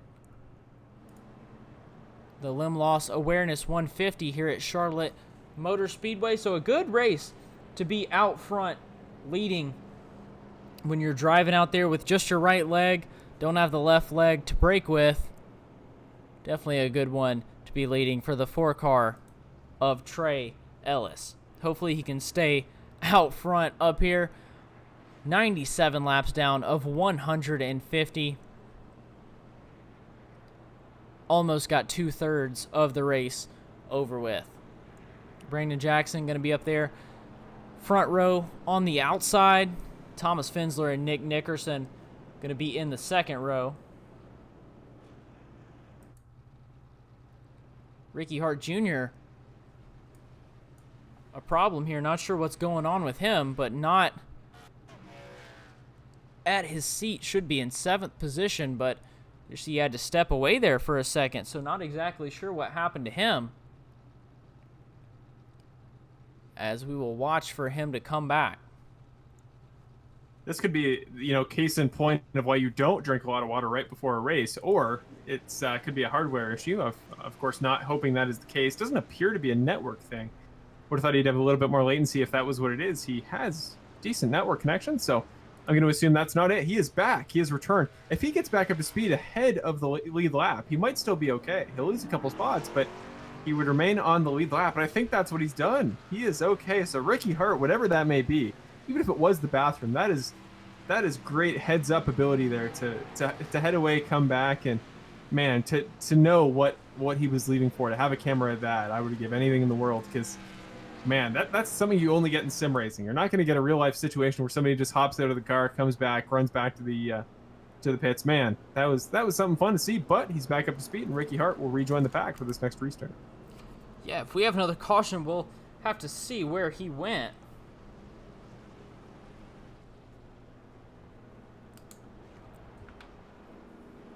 Trey Ellis is going to elect the outside line.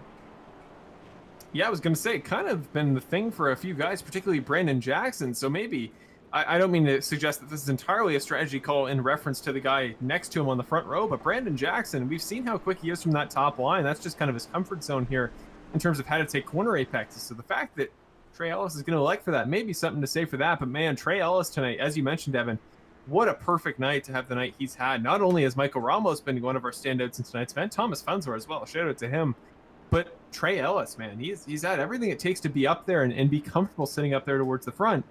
And yeah, I mean, just a great cause for him tonight. And he's doing everything he can to prove that, aside from just a guy that may, rep a charity they care about or be close to, I mean, it doesn't get much closer to the cause that Trey Ellis is sponsoring tonight's race in honor of than, his own situation. So, hey, it's a cheap pun, but tonight he has really given himself the leg up on the competition. He's done everything he's needed to stay up there up front. I've been really impressed with the race I've seen from him tonight. So same thing that Benjamin Lacey did, where he won his sponsored race, but maybe there's just something in the water for these guys that know in advance they're going to have to do something big for a race they've sponsored, and well, guys seem to be stepping up to the plate in that regard this season.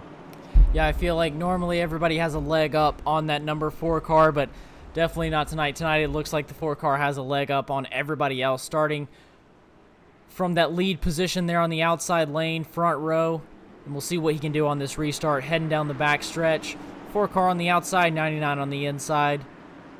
Then behind them, the 17 and the 2 car. Then Matt Crockett in the 10 car there in that 3rd row with Brett Guzik. So good runs from both of those cars. Brett Guzik's the guy that we've seen up front. Matt Crockett, he's a guy that we've seen up front every once in a while, but doing a good job to stay in 5th position, or be in 5th position right now. Up 8 positions from where he started. But the pace car is going to be off. We're going to watch Trey Ellis and Brandon Jackson as they get this started. The 4 car of Trey Ellis on the loud pedal, but the 99 car of Brandon Jackson is going to be able to battle him. The 99 may even have the lead going down into turn 1. The 2 car of Nick Nickerson's going to follow him. Yeah, poor Trey Ellis really didn't get the traction he needed there to jump off the line and beat Brandon Jackson, who we know, Action Jackson, it's such incredible reaction time here on restart. Something he's done so well this entire season. But yeah, now 50 to go. We're 2/3 of the way through the event, and Brett Guza kind of out of nowhere there up to the 3rd spot. He is making a name for himself late in the race. Kind of a guy that we haven't seen up there in the front in quite a while, doing whatever he can to keep up with this lead battle. We saw just a moment ago Brandon Jackson and Nick Nickerson previously fighting for 3rd, now for the race lead, and really as a combination of both strategy and track position, might be the 2 guys to beat so far in tonight's race. But a little ways further back, Benjamin Lacey trying to work his way through the field in the 7 car. Also, Davey Hendricks. I don't see Matt Crockett. Oh, I do. He's a ways up. He's making the move here on Thomas Fensler as well. So Fensler trying to keep up with this pack up in front. Matt Crockett is flying through the field and not too far behind. Now, side by side, Trey Ellis, who's dropping back with, I believe, the lap car of Garrett Hall, just all throughout the field, scattered everywhere. Drivers from all positions, but right now, still in the top 5 is Matt Crockett and Trey Ellis rounding off your top 5 drivers at the moment. I got to go ahead and mention another fastest lap of the race. So last lap, Brandon Jackson set his personal best with a 31.3, but Nick Nickerson set not only his personal best, but the best lap of the race with a 31.16. As there you saw 3 wide between the 26, the 54, and the 10. The 54 coming out on top. 54, Davey Hendrick going to be in 4th position. Matt Crockett in 5th. Nick Nickerson right on the back bumper now up front of Brandon Jackson. You talk about how quick that last lap was for him. He is doing everything he can to get the run off the top line, down onto the straightaway, keeping the slipstream. And if he can do that, he can make about 3 or 4 tenths every lap. Now it's just a question of where can he look, to the inside or the outside, to make the move on Brandon. We know, I've seen all season, we talk about his offense. I mean, his Action Jackson for a reason, but his defense, super underrated. His ability to just put the car in tough spots. You see here, coming off of turn number 4, through the tri-oval, not really an opportunity, a very thin piece of track. Now Nick Nickerson probably going to opt for the top line, as we see here in turn number 1. But if he's going to make the move this early, not even sure if he wants to, I don't know if he can do it up there. I mean, Brandon, you see they're just locked onto the white line on the inside, not giving him any room. Gets a good run, but almost hits the outside wall. So Brandon Jackson really putting Nick Nickerson through the ringer if he wants to get his 6th win of the season via a pass here on Brandon Jackson. You see these 2 guys side by side. Brandon Jackson on the right side, he's your leader. Nick Nickerson in the Skype camera on the left side. He's the one that we're riding on board with through this battle, and both guys calm and steady, 1st and 2nd place, as they battle with each other for the lead of this race. 105 laps down out of 150. If we go back a little bit, there's a little bit of a battle here. Benjamin Lacey, Curtis Yancey, and Matt Crockett, they're all running side by side. Curtis Yancey and Matt Crockett seem to be gaining just a little bit. Yancey looking to the inside of the 7 car of Benjamin Lacey. Not going to be able to get it this lap at least, though. Yeah, he's really hugging that inside white line, which for the time being is going to work. But if he wants to conserve those tires over a longer run, if he thinks that we're going to go green to the end, which I don't think is a likely possibility, but is a possibility nonetheless, he's got to conserve those tires right as I say it. We get our 7th caution of the night, so we will not go green the remainder of the race. And Curtis Yancey does not have to worry about tires for the time being. And Benjamin Lacey will keep his top 5 spot before our 7th caution of the night. Yeah, I'm not exactly sure what happened there.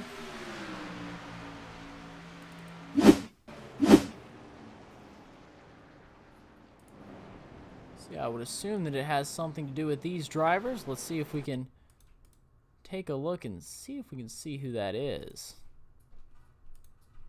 So that's going to be the 97 car of Eddie Hagge. Let's lock onto him, rewind, and see if we can see what happened to him.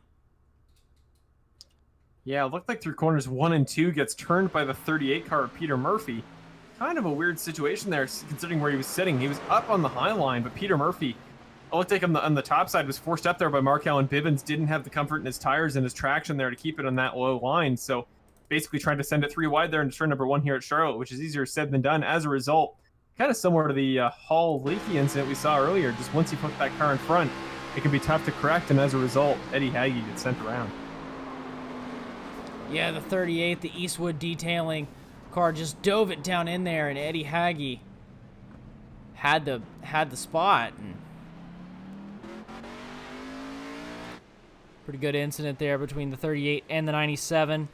38 of Peter Murphy going to be in 31st position. The 97 of Eddie Hagge going to be in 25th. So as we head live again, Brandon Jackson is going to be your current leader, followed by Nickerson, Guzik, Yancey, Hendricks, a couple drivers in the pits, Ramos, Ellis, Foster, Leakey, Zook, Michaelis, and Terry Condis. Oberg and Caetano also going to be in the pits a little ways back.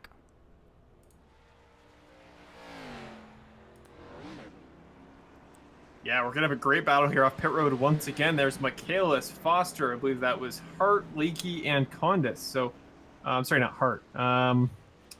Garrett Hall? They're very similar looking cars in that particular livery. But, yeah, Ricky Hart Jr., I believe, another driver that either pitted at some point throughout that caution period. He's moved back a little ways. A few other drivers, most notably, as you mentioned, guys like Kevin Foster, yeah, who's been battling up front all night. Of course, Michael Ramos maybe taking his final tire set of the race as well. You know, he took that accidental pit stop, we assume, early on in the event. So he will now take his final attempt on a new set of tires. He has to go 42 laps here. Nick Nickerson kind of faking a trip down pit road, so did not appear to catch anybody out. But we have the moment of possibility. I'll leave it to you, Evan, but we could talk to Mr. Ricky Hart there about whatever mysterious escapades he got up to there when he left. Yeah, let's do it. I'll see if I can pull him in here real quick. If I can find him. There he is. So 1 second. Ricky Hart Jr., this is Evan Wallop in the broadcast booth. You got a copy? Hey, I got a copy. How are you, Evan? Pretty good. We were watching you during that last caution, and we saw you pull to a stop, and it seemed like you ran away from your rig. What exactly happened there? Yeah, I was having some computer issues, is what we're going to go with. All right, I didn't want to soil the chair, so I had to run outside, or up to the bathroom real quick, to do my thing. Yeah, I had a little potty break. Well, I figure what'd I do? I stalled it on pit road, then I had an unsafe exit. I figured that was the perfect time. Might as well just make it 3. I mean, yeah, sitting there in 11th spot, you're still doing a good job. What's kind of your strategy to get back up a little bit further towards the front into that top 5 and into the top 10 with less than 50 laps to go here at Charlotte? Drive as fast as I can, drive like hell, and then I got an extra set of tires sitting for the end of the race. I'm hoping some of these guys already used theirs up, and I got a little something for them here at the end. Well, hey, that sounds like a plan. Good luck to you. Get that Materia Tattoo Supra up there to the front. That's the plan, my man. I want this one. Let's go for it. All right, we'll see you. Hopefully, we'll be interviewing you in a little bit less than 50 laps. Thank you, Evan. Appreciate it.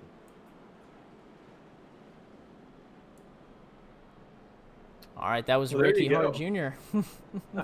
Yeah, my assumption there was something along those lines, but you know, if you think about it, I mean, not only does Ricky Hart have objectively now the coolest sim rig of anybody, but he's now sat in double the chairs of anybody else in this lineup in tonight's event. So there's a stat for you stat heads out there. Ricky Hart Jr.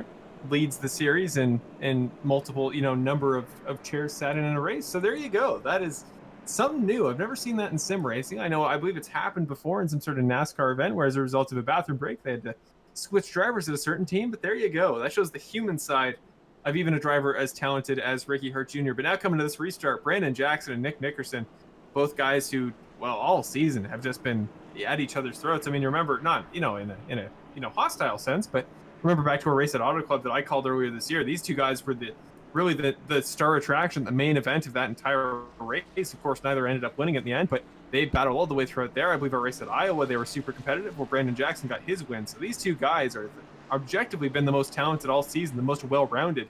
Of course, you could throw Cody Welch, guys like him in there, but certainly two guys that know what they're doing. They're going to start this next restart. Brandon Jackson and his more ideal top line, but Nick has looked comfortable there on the inside line. So as we get ready to go, the pace car about to take the left-hander onto pit road.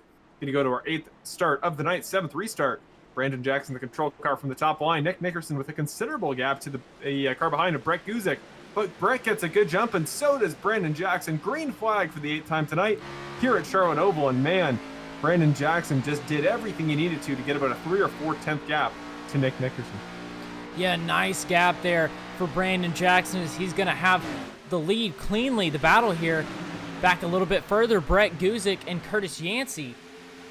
They're battling Guzik in the 04 on the inside, the 51 car of Curtis Yancey. there on the outside. This battle for 4th position. Curtis Yancey looks like he's going to have it. Benjamin Lacey, he looks like he's going to try and join it up there on the outside of the 04 of Guzik. Benjamin Lacey sitting in 6th, looking to take away 5th. Yeah, side by side they go, and Cody Welch, an important name to mention as well. Like, he's in the catbird seat position. Who is he going to pick to go with? I'd imagine based on momentum, you probably want to go up there to the top line with the 7-car Lacey, and that's exactly what he does. So Brett Guzik there on older tires, probably the oldest of anybody in the top 10. He is having trouble keeping the grip that he needs. Curtis Yancey, though, who just made the move, he is flying now, making great progress to keep in the slipstream and make progress up to those top 4. Now, it actually is in the top 4, so there is a lap car in that pack, it would seem, or no, maybe I'm just reading the situation a little bit wrong, but whatever it may be, right behind the 54 car of Davey Hendricks, who, to his credit, looking for his 2nd podium of the season, doesn't have a championship playoff spot, but doing whatever he can to try to keep himself in the conversation. But Nick Nickerson, as bad as that jump was compared to Brandon Jackson, doing what he can to see, keep himself in that ballpark. And Brandon Jackson could have such a tough time with the slipstream here at Charlotte if he wants to break away to the point where that slipstream becomes null and he can try to take off for the lead. Yeah, Brandon Jackson had that big jump, but that lead has gone away a little bit. It's slowly dwindling down to every single corner. The 2-car of Nick Nickerson slowly gaining on him 0.2 of a second behind right now. I'm going to look a little ways back, just see who I can point out. Cody Welch right on the back bumper here of Benjamin Lacey. You see trying to get as close as he can there through 3 and 4. He's looked really comfortable here all day. I've been noticing the way he's driving. He's really quick through the tri-oval, whatever he's doing. Now, Kevin Foster battling with Ricky Hart. This is a battle that, considering both guys are in the playoffs, we expected to see, but the race that Ricky's been having to this point, I would have thought he'd be a little bit further up in the order there. So they're side by side. Right behind, I believe that's the 83 car, Jason Greenwell, eliminated last week from the playoffs, but man, he's had a good run for himself. Now he's side by side with Foster. Foster's got the inside line. Both guys, I believe, on newer tires, so Foster should have the line here on the inside, should have the traction he needs to keep it to the white line, and he does. So Kevin Foster now up into the 9th spot. Ricky Hart trying to take back the top 10 spot from Jason Greenwell. But keep an eye there a little ways behind on Trey Ellis, tonight's race sponsor. He's right there in the background, and he has the slipstream there on Jason Greenwell, who gaps at least a little bit into turn number 1, the 64 car of Hart. We're going to follow on the nose now with Trey Ellis, driver of the 4 car. You see the 64 car right in front of him. 83, they're now right in front of the 64 car on his inside as Trey Ellis looked to the outside. Ellis now sitting in 12th. Ricciard Jr. in 11th and Greenwell in 10th. Whoa! Getting into each other right as we go to the onboard cam. Trey Ellis sliding through the infield grass, gets into the pit wall on the inside. Caution presumably about to come out. Still hasn't, actually, as we go live. Nothing that we've seen as of yet. Ricky Hart was involved provisionally. Now he's back up to speed.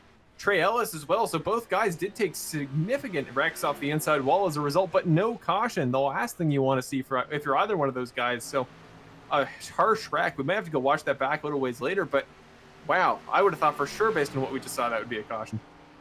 Yeah, I really thought it would have been a caution too. And let's go ahead and just take another look at this from a different angle. There you can see it looks like the 83 of Greenwell, the 64 and the 4, they all just they misjudge how slow that front driver is going to come in there, presumably on older tires, and he had to check up because he got up there towards the outside line, got into the wall a little bit. That slowed him down even more, and then just kind of that accordion effect happened, and it sent the 4 car down to the inside and onto pit road, which is really going to slow him down. Well, more importantly there, as we see now, we go back live for Ricky Hart, who is a playoff driver, one of those guys that, again, has been up front all race, but with stuff like that, that is going to do him no favors in terms of position. Now he's down in 19th, but this is the battle between 2 other playoff drivers, Lacey and Welch. Welch to the inside there. The 85 car gets underneath the 7 car. Kevin Foster in the 8 car. Another playoff driver, not too far in behind himself. Actually, sorry, I don't remember. I believe he was the guy that was in the cutoff. I don't remember if he's actually a playoff driver, but whatever it may be, he is side by side to the inside of the number 7 car of Lacey. Welch getting a perfect view out of his back rear mirror of all of this happening in behind, but he's not too far behind Yancey as well. So if Cody Welch can keep a slipstream to that car in front there, you see up ahead is the 51 car of Yancey. These 2 guys have battled all throughout the season, but Yancey has lost the slipstream there to Hendricks, so this may be his opportunity. Look at the ground he makes up there through 3 and 4. Cody Welch is just on rails right now in the 85 entry.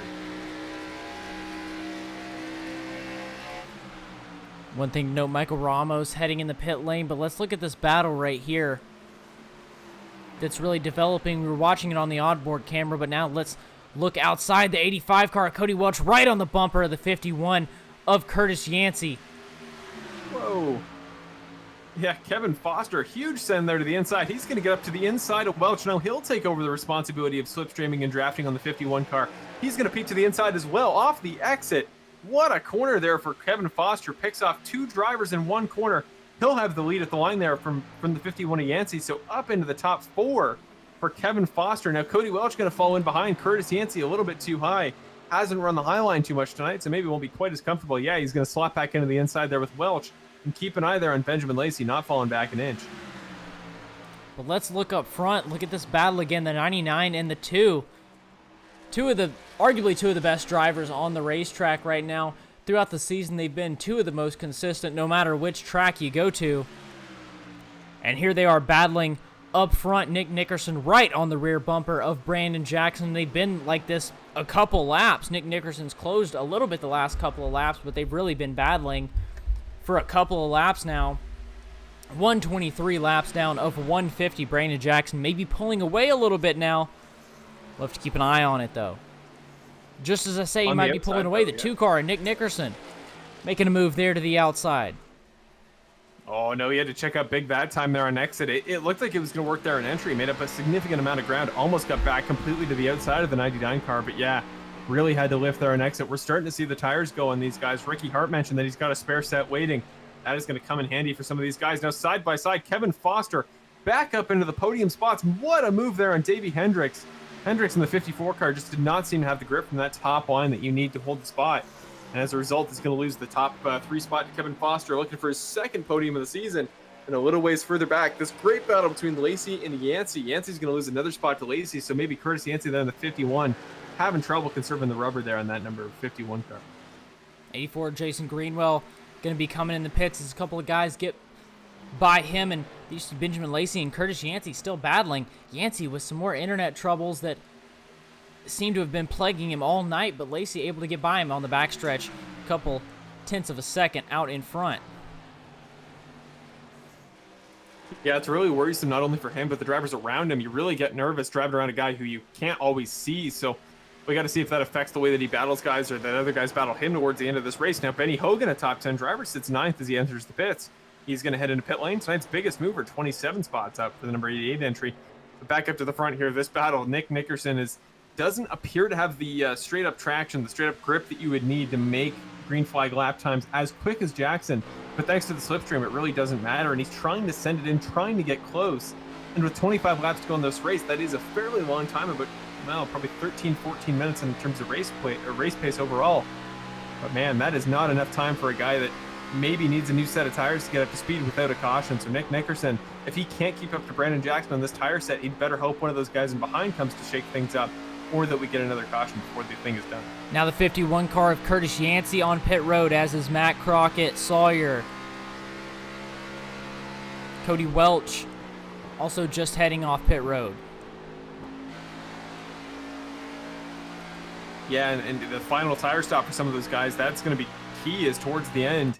You know, if you don't have to make that final pit stop towards the end, if we do get a caution track position, that'll be huge. But on the other hand, now these guys, the longer they stay out, the better their new tires are if they do take that final set for the end of the race. And, well, if not, if they're good on field, guys like Jackson, Nickerson, Foster, Guzik, if they're good on field to the end, they could just have a massive advantage here towards the end of the race. But now we're starting to see, Evan, that Brandon Jackson is picking up the pace, getting about a half-tenth, which doesn't sound like much.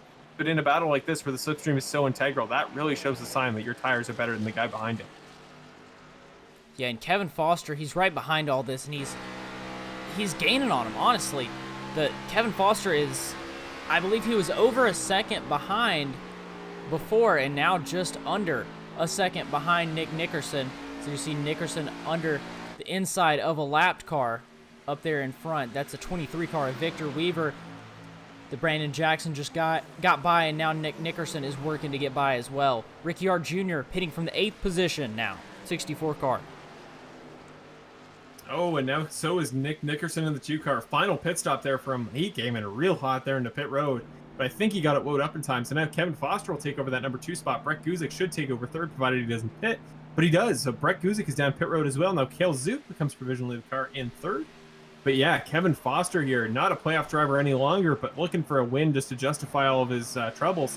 Came so close to one earlier this season at Auto Club, but he's got to track down Brandon Jackson under green if he wants to take it before the pit cycle. And the way the 99 car is going, that is easier said than done. But now Brandon Jackson in the 99 car does come down pit road this time and takes the left-hander. Whoa, huge lock up there for Jackson. Almost goes around. I don't think he would have been under the pit lane speed limit. So something to keep in mind. He doesn't look too flustered, so I'd say probably didn't get a penalty, but man, that was close for the 99 car. Action Jackson for a reason, they call him.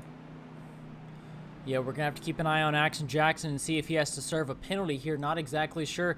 There's he pulls into his box and readjusting in the seat now is your really only time to rest here with 20 laps to go, and you got to be prepared for these next 20 laps that will most likely be served under green. Kevin Foster going to be your leader.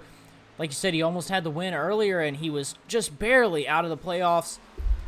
The very last cutoff after last race, he almost made it in. We had the Roval, and he had a fine race, but just not good enough to keep him in the playoffs, as he just barely lost his position. But looking to get that win tonight and show that he still deserves to be up there. Yeah, it really shows you the high standard that's required here in the playoffs here in the Bandit Racing League Xfinity Series. It requires just a ton of ability here in every single race we go to. So the fact that Kevin was much more proficient here at the Oval than the Roval, he'll be knowing that he probably would have preferred this race this week rather than last. But whoa, Davey Hendricks keeping the pace up on that car, kept its foot in the throttle as I believe it was Terry Condison behind in the Valvoline entry. Not quite up to speed. They went 3 wide through 1 and 2 and kept his foot in it. That'll be a great service and is trying to get away from Curtis Yancey endeavors. So he'll get a little bit of breathing room to work with, but that same breathing room does not go for the number 2 car of Curtis Yancey, number 2 car of Nick Nickerson, right behind Curtis Yancey. Only 17 laps to go. Both guys now, I believe, have pitted on new tires. So Curtis Yancey provisionally ahead, but Nick Nickerson, we just saw him battling with Brandon Jackson. We know how quick he is on a new set of rubber.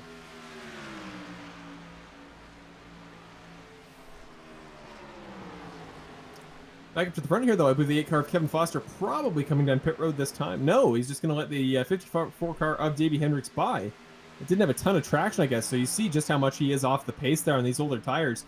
You got to think if he's not pitting at this point, he's going for fuel. He's going to try to finish it on this set of tires, which is bold. I think it'll work. I mean, he's making up time. The guys around him on newer tires, about 2 seconds a lap. Now, this battle's going to get affected by your race leader, so Nick Nickerson, I should say, right behind Curtis Yancey. Both guys will slip underneath on the inside, but that shows you just how much quicker they are. And, well, if he can get to the end on fuel, props to Kevin Foster, but if not, this is going to be a very costly strategy indeed. But again, this battle between Yancey and Nickerson, 2 guys, very different drivers. One driver like Nick Nickerson, very long-term poised, thinks about the overall points, and Curtis Yancey, one of the most aggressive drivers in the field, a guy that on any given night can take away a win. Now, side by side goes Nick Nickerson. Again, still internet issues for Yancey. You got to think that's playing into the thoughts of the number 2 car. Yeah, Kevin Foster, he's running out front now, and like you said, he's most likely with 15 laps to go going to try and finish it on this set. He last pitted at lap 107, so did Cale Zook and Curtis Michaelis, so did Mark Allen Bivens. So the top 4 guys all pitted on the same lap. Foster, Zook, and the 07, all those guys took tires. They had 14 and 15 second pit stops, so I'm assuming that they took tires. Kevin Foster is one of the best guys in this league at saving his stuff, saving his tires, saving his fuel, from what I've seen at least. So that 8 car of Kevin Foster, it would not surprise me if he had enough to get to the finish. He's definitely going to try and see what he can do. He's losing out quick, though. Like, he's lost a second and a half to Cody Welch, who's currently your provisional race leader if this strategy fails for Foster. So he's losing time, but on pace right now, he'd only lose about 20 seconds, so he would be about 7 seconds ahead for the end there. But that's assuming he's able to keep up the pace he has now with super old tires. But on new tires, Davey Hendricks, again, looking for second podium of the season and only his 4th appearance. Down to the inside of Cody Welch, side by side, almost taps the quarter panel, came real close there. But Davey Hendricks able to keep it on the white line on the inside, makes the move. So now the guy that if this strategy fails for Foster, if he can't keep enough pace on old tires, the 54 car could be looking at his first win of the season. Yeah, there you can see, now that I pulled up the map there, you can see the 8 car of Kevin Foster. He's here coming out of turn 3 right now. The 85 car of Cody Welch, who's sitting in 6, is just now going into turn 3. Or he was just, I'm sorry, Foster was coming out of 2. The 85 was going into 3. I'd be confident enough at this point saying that if Kevin Foster can keep it off the wall, can just keep it on track and run within about a second and a half, 2 seconds of the guys around him. But right as I say that, his endeavors come to an end. He is just going to opt for the pit stop, and as a result, might make it quick, might take very little fuel. But as a result of how slow those lap times would have been on old tires, I think he's out of contention for the win without a caution. Which means that now the battle up front becomes between... Mark Allen Bivens has now pitted. So now Davey Hendricks, your provisional race leader out of nowhere, a guy that's been up front all race, but maybe not quite in this upper echelon tier for the lead, but Nick Nickerson, the absolute just... you could call him the dream killer, really, because every time we think we're going to see, a new winner, somebody with a bit of a comeback story, well, Nick picks up one of his 5 wins on the season. He has just been dominant this year. They're going 3 wide on either side of Peter Murphy, kind of sandwiching him there. And Nick Nickerson might use this to his advantage. He's got to the quarter panel, side by side through 3. Does he have the grip to make the move? He does. Nick Nickerson, that car sitting perfectly on the white line. That is the power of an Xfinity race car. If you ever want to see how quick these things are in action, that was it. And up to the front, but a caution comes out. Caution number 9, 8 on the night. And what a moment for it to come out. What a battle between Nickerson and Hendricks, and the two just timed it perfectly. A great battle there from the 2 and the 54 car. Probably one of the best battles that we've seen here in the Bandit Racing League. The way they went to the inside and the outside of Peter Murphy there down the backstretch, but it's going to be Mason Flagar that brings out the yellow flag. See the 72 car. Looks like he is loose, a little bit of a tap from the 51, possibly almost getting into the 99. Oh, and a big hit for the 7 car of Benjamin Lacey that's going to be involved at the last second. Yeah, Benjamin Lacey's got a pit as a result now. As we speak, he's heading down to fix some of that front spoiler damage. But yeah, just, man, tough luck there for the 7 car of Benjamin Lacey. Again, you always run that risk of getting involved in other people's business. And that time, Mason Flagar is getting a little bit loose there off exit.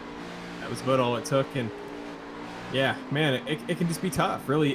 In one of these tracks, unlike a road course where you're just running so many laps, you see lap traffic so often.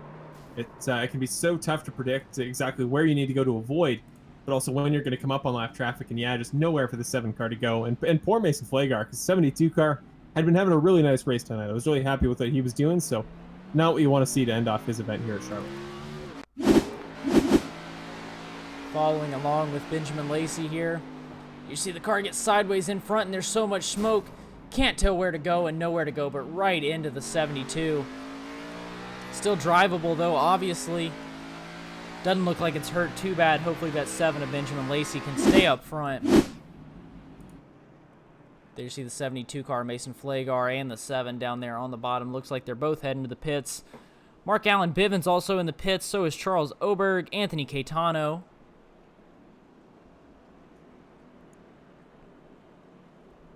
But out front, the 2 car of Nick Nickerson out after that insane battle, and Davey Hendricks going to be starting on the front row with him. Second row going to be comprised of Welch and Yancey.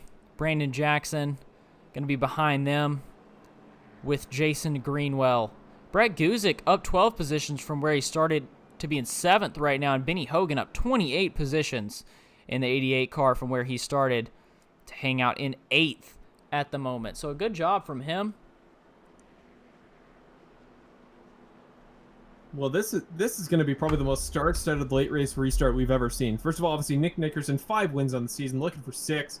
Had 4 poles in a row until tonight when Michael Ramos had that great pole run for himself in qualifying. And he took it. But, man, Nick has just been on fire. We know he can compete. He was fastest in practice. Goes pretty much without saying. But after that, Davey Hendricks, again, podium 2 weeks ago. New name to the series, but I think we can both agree, Evan, every race he's been here, he's made an impact. He'll start on the outside of the front row. Then Cody Welch, a guy that, has a lot of support tonight on the YouTube side of things, so it would be great to see him have some success. But yeah, he's kind of found himself mid-pack a lot of the race, kind of an off strategy from a lot of the guys, but now finds himself exactly where he wants to be on track. And that, well, you talked about it early in the race, kind of foreshadowed it perfectly there, Evan, but that little rivalry between Curtis Yancey and Brandon Jackson, starting 4th and 5th respectively towards the back end of a top 5. And I said to you before the race, if that was going to come up and it was going to come to a head, it was going to come in a very pivotal moment And how much more pivotal does it get than a restart with presumably about 6 laps to go, battling for a top 5? Yeah, I'm definitely going to want to keep a camera on those two guys for sure. Brandon Jackson and Curtis Yancey, 4th and 5th. They've had bad blood all season, and especially last week after the 51 presumably accidentally spun out the 99 car of Brandon Jackson. Accident or not, I'm sure that 99 wasn't happy, and we'll see how much displeasure he's going to carry over into this week. Who knows? One more guy I want to talk about. I believe the lights on the pace car are about to come off, so we're going to go 1 to go before our final restart. Well, I don't want to jinx it because I've jinxed it a couple times this year and been wrong, but yeah, the lights on the pace car are off, so Nick Nickerson is going to opt for the top line, and Hendricks is going to opt for the bottom, the reverse of that great pass we just saw a moment ago. But shout out to Jason Greenwell there, sitting there in the 6th spot, the number 83 car. He's had a relatively good year all around. He was one of your playoff drivers last round. He was involved in the cutoff last week. Several drivers knocked down from, I believe, 17 total to 8 this week. So certainly it was one of many playoff cutoffs. But man, he has just had a great event tonight. Similar to Michael Ramos earlier, has just found himself constantly in the top 10 and now finds himself to the outside of the 3rd row. When you're this late in a race and Brandon Jackson is the car beside you, that is a very good sign that you've had a good night for yourself. So props, Mr. Jason Greenwell there in the 83 car. Great night for yourself, and best of luck to him on this next restart. He's got Brett Guzik and Benny Hogan, 2 other drivers who have had great nights, and same with Matt Crockett and Connor Sawyer. Some great performances here in the top 10, but you know we got to think about all these top names up front battling for the championship who want to settle tonight's race at Charlotte in the most entertaining way possible. Yeah, there you see Greenwell in the 83 on that bottom middle Skype camera. Looking to get a good start here as we're now going to head back up front. See the lights are out on the pace car, the 2 car of Nick Nickerson. On the outside, the 54 of Davey Hendricks to his inside there, the 85 of Cody Welch. On the bottom row, 2nd row, right on the bumper of Hendricks, and the 2 of Nick Nickerson gonna have the jump. A big jump for him. Yeah, These guys are gonna single file. Yeah, horrible jump there, though, for the 85 car Welch. I don't know if it's tires or what, but he did not get traction there getting up to speed. Brandon Jackson gave him a huge shove there on the front stretch. Is going to do it again, going to look to the inside. He wants by him as quickly as possible. And as a result, his adversary, Mr. Curtis Yancey, there in the 51 car, he moved up there to, that was 3rd. Welch out of nowhere. I thought he was defending from Jackson, but he was sending it underneath the 51 car Yancey. They're side by side. Jackson looking for an opportunity. I don't mean to jinx it, but we could be seeing a 3 wide here in a moment because this is exactly the scenario you need for one to happen. But Welch to the inside, Yancey to the top line. We know that the 99 has pace. We almost saw it a moment ago. He looks so much more comfortable through the corners, but again, has to find his way by. There he goes, looking to the bottom. We are about to go 3 wide here at Charlotte, and I jinxed it again because gets the Zor slam there by Cody Welch. So 5 to go, 4 to go next time by at the line. Running out of time. Jackson might have to look to the inside, though. Not a lot of traction for the 85 car. He slides up. And just like that, Jackson to the inside of Cody Welch battling for 4th. Yeah, Jackson to the inside. Curtis Yancey going to get that 3rd spot there in front of these 2 guys. But the real battle right here, Cody Welch and Brandon Jackson. Brandon Jackson's going to have it for a moment. Looks like that 99 car is going to be able to make the pass. He's going to clear him coming through this corner. Brandon Jackson up to 4th position. He has Curtis Yancey up in front of him in 3rd. Davey Hendricks in 2nd. And Nick Nickerson out front. You got to imagine if Brandon Jackson was indeed upset about last week's actions at Roval, the number one thing he'd been dreaming about all week was this exact scenario late in a race right behind Curtis Yancey, not too far behind. This could make a statement of whether aggressive or not. But up front, both Nick Nickerson and Davey Hendricks looking really comfortable up there. Both very separate from each other, but caution comes out. The 9th of the day. We're going to go to a green-white checkered, folks, and man, that shakes things up even further. Yellow flag is out. Mark Allen Bivens going to be one of the drivers involved. Let's see if we can take a look at it. I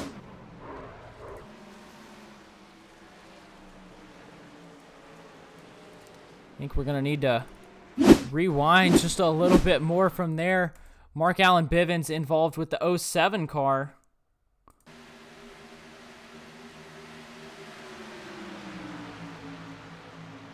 Yeah, I believe that starts whatever happened to Curtis Michaelis there in the 07. He was considerably off the pace, ran straight through the infield grass, hopped over the grass patch there, ran through the infield, and then slid up there into the 76 car of Bivens. I'm going to go back a little ways and see what happened to him, but now you see, so he gets tapped a little bit by, that's the 44 car of Kale Zook, I believe. So yeah, gets tapped the tiniest little bit by him coming out of corner number 4. That gets him a little bit unsettled. Yeah, there's the tap. So it goes through the infield grass. You're going to see a huge jump over here on that infield grass patch. Makes the jump, gets back on track, but again, just his momentum is carrying him too far to the right, and he collects the 76 car, bringing out a very pivotal caution in tonight's race. Narrowly avoided was Mr. Connor Sawyer there in the 48. Great heads-up driving there to avoid that wreck, but wow. That could have been a lot more catastrophic for some of those mid-pack guys looking for a good finish tonight. Yeah, that definitely could have been a much worse wreck than it was. So a good job from some of these drivers to be able to keep it clean. But this is going to be an interesting restart right here. There you see the 76 car heading in, but Nick Nickerson going to be out front. Davey Hendricks in second. Curtis Yancey, Brandon Jackson, and Cody Welch. It's going to be your top 5 here. It's the segment we always do. I know you asked me pre-race, but I mean, this late in a race with this many close finishes, I got to ask you, Evan. You know, with what all we've seen, guys with certain track positions, guys like Brandon Jackson who have shown pace but haven't had the opportunities, guys like Davey Hendricks who have been up front all race, or Nick Nickerson, fastest in practice, the obvious choice. Who's your pick to finish off this race tonight in style in the green-white checker? I mean, I really can't pick anybody but Nick Nickerson here. If I was placing money, you know, I want to pick somebody else. I want to pick Davey Hendricks, Brandon Jackson, Cody Welch, even Brett Guzik. Brett Guzik in 5th place right now, having a really good run. It looks like Curtis Yancey is possibly those internet issues have caused him to come or go out, but I really want to pick anybody else. We've nothing against Nick Nickerson. I love the guy, but he's so good. We've seen him win so many times. I want to pick somebody else, but I don't think I can. If I was putting money on it, it would be that number 2 car. He was the fastest driver in practice, and we know that he knows what he's doing. He probably knows this car better than a lot of these other guys. No matter the track, that number 2 car can stay up front. I really got to think that 2 car is going to pull away from it, but I'm going to be excited to see what the 54 of Davey Hendricks and the 99 of Brandon Jackson can do, depending on which line they pick. Either the 99 of Brandon Jackson or that 85 of Cody Welch is going to be back behind Nick Nickerson. And the 99 or the 85, whichever one is going to be directly behind Nickerson, I believe it should be the 85 of Cody Welch, because it looks like Nickerson is going to take that outside. But whichever car is directly behind him, if they can maximize on the run, if they can stay right behind the 2 of Nick Nickerson, then they definitely have a chance to get in front of Hendricks and then maybe battle with Nickerson in the coming laps. But if you're Davey Hendricks, you got to do the best that you can do, and if you're behind Davey Hendricks, then you've really just got to hope for the best, maybe even send it 3 wide down into turn 1, who knows. But if I had to put money, it would definitely be Nick Nickerson. What do you think, Marshall? You know, it goes back to what I said at the very beginning of this race. The first thing I let off with is that tonight was going to be all about creativity, and it was going to be about who wants it most. And I think definitely Nick Nickerson is in a spot where he is going to push for every point he can, especially at the very beginning of the new round. Davey Hendricks, not a playoff driver. I worry that, well, I don't worry, but based on what we've seen so far from him this season in his very short appearances, he's always been really good about staying clean. He's been really smart about how he's driven. I think he's going to, leave this aside for the guys battling for the title. I think he's kind of going to try to get out of the way. I know he wants the win. He seems like a guy that's not going to be quite hungry enough. So a guy like Brandon Jackson, I like his chances. He starts behind the race leader, which is definitely going to play into his strengths for sure, though Cody Welch actually, I guess, is in that spot provisionally. So Cody Welch, definitely a very good shot. I know he was a favorite of many people's. Yeah, I'm the same as you, Evan. If I were betting, I'd probably go Nick Nickerson, but I don't know. Something tells me that maybe a guy like Brandon Jackson could throw his hat in the ring. Or don't forget about Ricky Hart there as well. He's sitting there on the outside, the more ideal line in the 3rd row. Starts provisionally 5th. He's got Brett Guzik to the inside. He was damaged, so doesn't super have to worry in that regard. But, well, other than that, we are doubled up, stacked up, ready to go. And I think anybody truly in the top 6, maybe 8, all has the potential to be up here. But as you saw there ago, you just mentioned it, Curtis Yancey had those internet issues. So just a moment ago, he was in the battle for the top 4 there. I think he provisionally sat 3rd. He had some internet troubles. He's back now, but he's going to lose a couple laps. And as you saw there on the Skype camera, Brandon Jackson truly troubled and upset by that finding. So we'll see how that goes. It makes his life a little bit easier. But now Brandon Jackson going to start right behind your race leader with Davey Hendricks to the race leaders inside for our final restart. Hopefully, again, knock on wood, of the night. You can see how stacked up that outside line is. The inside line leaving a little bit of a space right now. Here, I'm sure they'll get stacked up once we really get around this final turn and the pace car gets off. But there it goes in the big jump from the 2 car of Nick Nickerson, the 54, doing his best to follow, but Cody Welch going to try and follow Nick Nickerson, not going to be able to do it. Look at the run from Brandon Jackson there right behind the 54, but Nick Nickerson out in front of everybody right now with 2 laps to go, the 99 and the 85 side by side. I think the 99 car just gave the 54 a massive shove there through turns 1 and 2. And if you're Brandon Jackson and you want to upset Nick Nickerson's finish, that is how you do it. Coming to 1 to go this time by, but if Hendricks just gets a massive run, this may be his opportunity. But Nick is just so far out ahead. 4/10 is a massive gap to make up in 1 lap. Coming to the white flag here for the finish tonight at Charlotte. It's been a long event, but these guys have fought through every lap. Remember that great pass by Nick on Davey Hendricks just a couple laps ago. I think they've given up. Brandon looking to the inside. They are not fighting for the win anymore. Looks like Nick is going to sail to the 6th win of the season, but this battle for second is going to be great. Looking to the inside. Can Brandon do exactly what Nick just did a moment ago? Closes the door as the 54 car shoves him to the apron, so Brandon going to lose a considerable amount of time. He'll come home for the podium, but Nick Nickerson, for the 6th time in a row, didn't get the 5th pole in a row, but does get the win here tonight at Charlotte. Bouncing across each other, Brandon Jackson out of nowhere, sliding through the infield, takes home 2nd. Got an incredible run off of turn number 3. Davey Hendricks did everything he could to block, but actually got bounced off the wall to Davey Hendricks. The horrible time to do it, the final corner of the race. But Brandon Jackson, what a finish, sliding through to come home for 2nd. But there is the very happy face of Nick Nickerson. 6 wins on the season. Now has more than any 4 drivers in the playoffs combined. Just what a season he's had so far. He's done it at a matter of different tracks, and now he'll get to do his victory donuts to celebrate. What a race tonight from Nick Nickerson. Just an all-around great performance. I think we can both agree. Yeah, definitely a great performance from Nick Nickerson. We saw him up front, in the back, in the middle, but in the end, he came across the line first, and a great job from the number 2 of Nick Nickerson to do it. And a great finish from the 99 of Brandon Jackson to come home in 2nd place. But let's go ahead and pull up your final race results, as there you see the 8 and the 2 car celebrate in the background.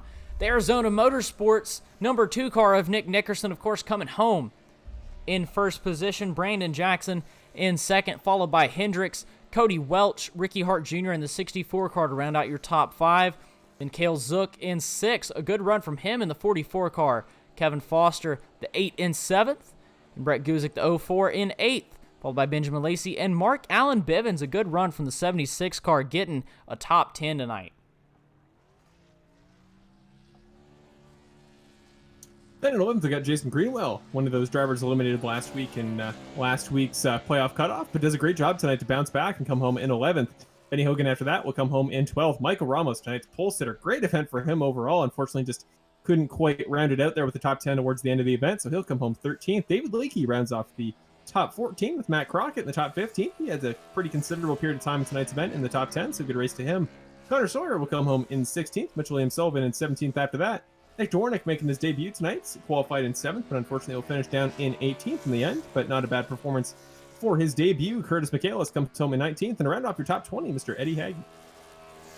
Start the 20s in 21st, the 94 of Hunter Henry, followed by Trey Ellis in 22nd, 23rd Bill Harkins, then Gary Wright, Terry Condis, Curtis Yancey going to be 3 laps down in 26 in that 51 car, but not the last playoff driver. Is behind him, the 27 of Victor Weaver in 23rd, and then your final playoff driver, 26 car of Garrett Hall in 28th. 29th, we had Mason Flagar in the 72, and then Thomas Finsler in the 17 car in 30th position.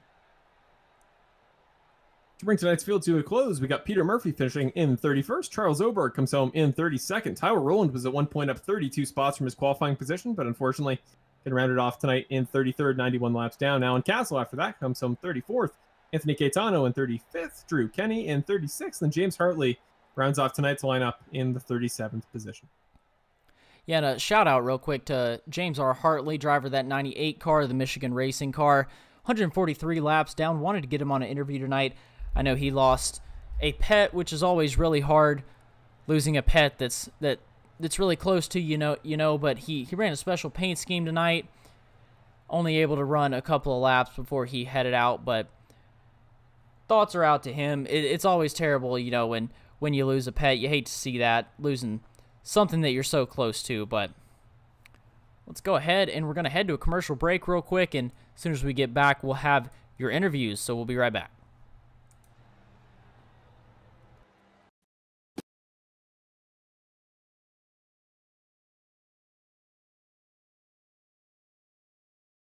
Watching this, here is where Nickerson. But I bet you didn't know that I also do in-person photography and videography, as well as graphic design, including, but not limited to, iRacing paint schemes and posters. Check it all out over at evanwallmedia.com. Thank y'all, and you enjoy the race.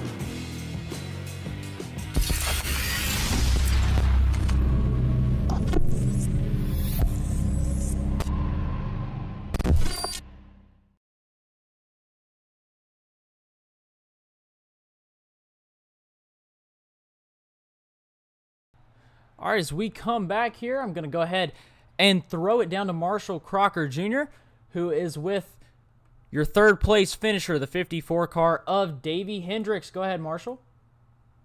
Hey, Davey, it's Marshall in the broadcast booth. You got me? I do. Congratulations, first of all, Mr. Davey. Second time on the podium in only 4 races in the series. You've just got off to a flying start, and you've done so at a number of different tracks now. We come to Charlotte tonight, and guys all throughout the field have the ability to stay up front there. Strategy seems so varying. Was your strategy there from the start in terms of tires and fuel, was it dependent on other drivers, or did you just kind of have a plan before the race and you stuck with it all the way through? Really, I don't really plan before the race. I just kind of go with the race. Sometimes it's based on other drivers. Like, if we've had a long green flag run, I don't want to be undercut by too much. But, with that first run, I stayed out 50 laps or so just because we had so many cautions. So I'd say, it's more, play as we go type deal. Right, and you talk about going with the race and wherever it takes you. How would you kind of describe tonight's event? I mean, you come home third in a great battle there at the end. You were the race leader there towards the very end until Nick took over, and it seemed like throughout different points, guys were, finding pace at different times. You were the fastest on track, it seemed, for quite a while. Then it was Nick, then it was Brandon. Do you think a lot of that comes down to tires? Were you finding it both difficult and easy at times to, keep tire wear? Just what do you think it was that was causing so many different guys to seem like the fastest on track all throughout the event? I mean, Nick's always quick, so you can throw him at any track, and he's going to be more than likely one of the quicker ones. But I think it's a lot to do with tires, especially at this track. We only had 3 sets sitting in the pits once the race started. So if you could have managed that well and keep that 1 set for later in the race, you were pretty set. Right, absolutely, and yeah, it seemed like something tonight that you were particularly able to keep up with. You were always up there at the front. You were always out of the way. And one thing I was saying to Evan on the broadcast that I've prided you on all season was your ability to stay out of trouble. You really haven't had any situations where not only have you not gotten in a wreck, but really haven't had a situation where you've seemed close. Is that a particularly, part of your strategy? Do you think there's something to be said for staying up front and avoiding all the accidents and behind? It's seeming like something you've done all year that you've, showed up in the last 4 races. Is that kind of your approach to trying to avoid wrecks and in turn coming away with multiple podiums in your first 4 races? I would definitely say trying to stay up front is the best way to avoid stuff. I mean, but then you have occasions, especially with limited tires, that you'll have people that maybe haven't been up front very much, but stay out, to save that tire set, and I can't blame them. But I think that's really the only trouble I've run into this year is, a guy that's stayed out, is a little bit slower, and has hit the wall or something like that, and put me out of the race. But I try my hardest to stay away from, trouble, stay up front. If I do get in back, because at the beginning of the race, I got an end of line penalty and went back to 32nd. So I had to go all the way back up to the field. So if it's a case like that, that really is, pick your battles and, try and keep your nose clean. Right. I think that same mentality is going to be perfect for next week at Rockingham for a, an 125 lap race that I'm sure is going to be anything but traditional. So that same mentality, I think, will pay off for you well. And again, 2 podiums in 4 races. I mean, you're 50-50 in that regard. And even when you haven't had them, you've had great performances so far this season. So you've made yourself a force to be reckoned with. Really wish we had you there in the playoff lineup, but you're representing those that aren't in there quite well. And you've made it certainly fun to watch. And it's getting late, so I'll throw it to our next driver first. But first, as we always do in the broadcast, now your second time in 4 races doing so, more than many others who have been here all season. This is your opportunity to give a shout out to anybody at home, talk about sponsors or anything that you wish.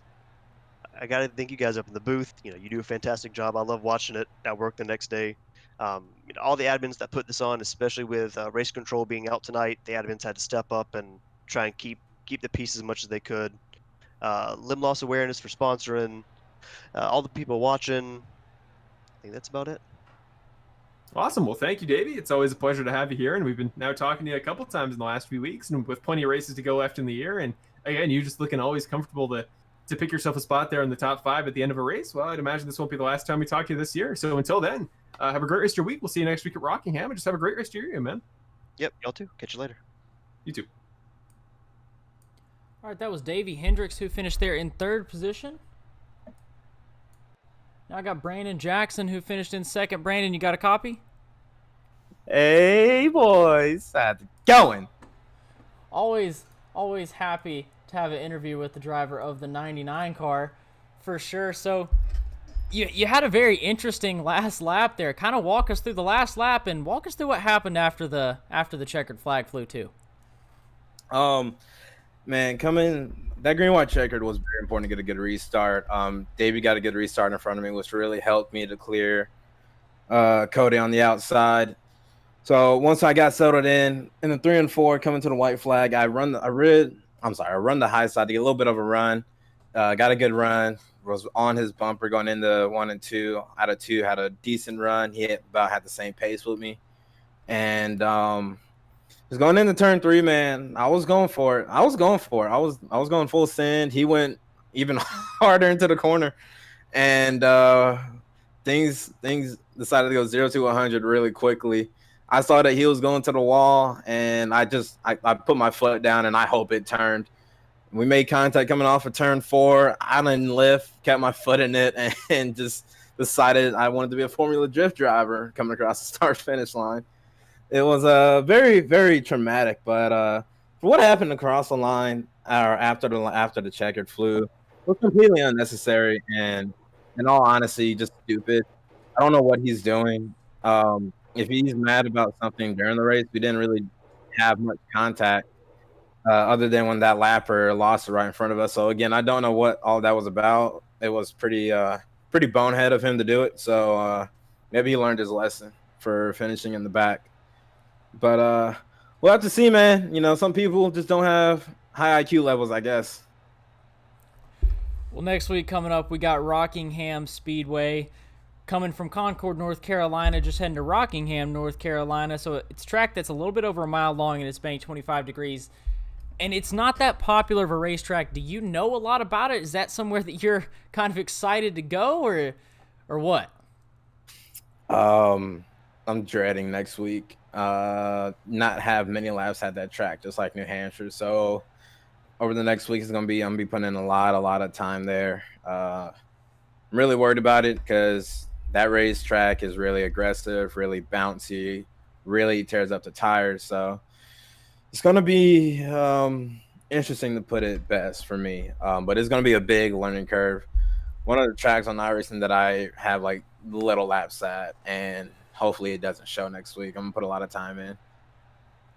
Yeah, definitely. I'm sure you'll still do good there. So we got Rockingham, then Talladega to round out this round. But, you know, this is what we do at the end of all of our interviews. This is your time to go ahead and say whatever you want. You've got the floor, so go ahead. First off, I've got to thank Bill and the rest of the admin crew. We didn't have the race control up in the tower today, so we had to step up. We had to make sure everything went smoothly, which it did. Wish we got a little bit more green flags, but you know, that's just racing. Got to thank my spotter, Ashley. She did really good. Glad to have her aboard helping me out here late through the season and the playoffs. Congrats to Nick, man. I'm getting tired of saying this over and over. Congrats to Nick, dude. I don't know what to do. He just keeps winning them. But other than that, man, maybe the 51 car just learns to drive with his head and not, you know, his front bumper or rear bumper. Maybe he learned a lesson tonight. So thank you all. Thank both you and Marsh for putting on the good broadcast. Can't wait to rewatch it. Thanks for everybody coming out and chat, enjoying the show. Hope we put on the show, man. I tried. But you know, it is what it is. I'm just here to race and have fun. And so we'll see what happens. But again, thank everybody for putting it on, and good hard racing with Davey at the end there.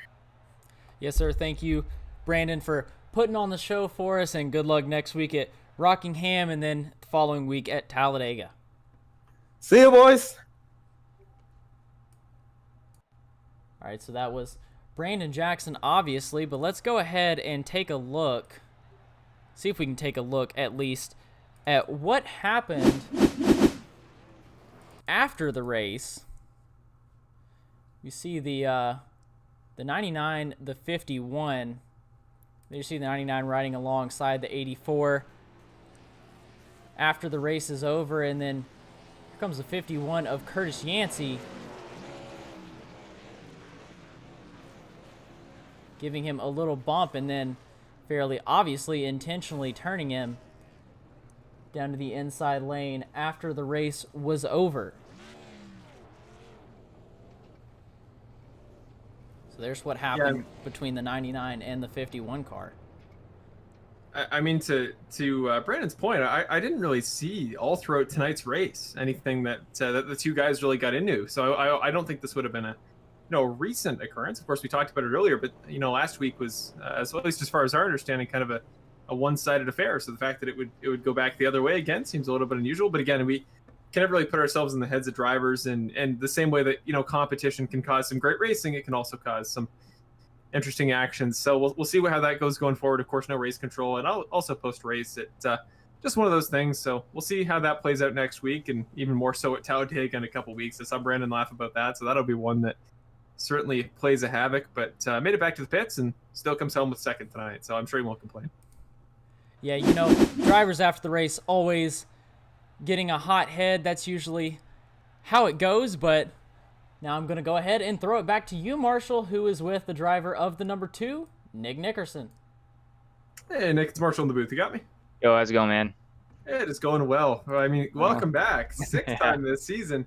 Feels like it just happens every week at this point. It's becoming a regular occurrence. But again, you do it at so many different tracks that it becomes more and more impressive. Now you sweep at Charlotte, winning both the Roval and the Oval. So coming into this week, it was more tire where oriented than I thought it would be. And it was the same question that I asked to Davey Hendricks, but it seemed like all throughout the race, certain guys were quickest in terms of pace. I mean, Brandon was quickest there for a while. Davey was really quick.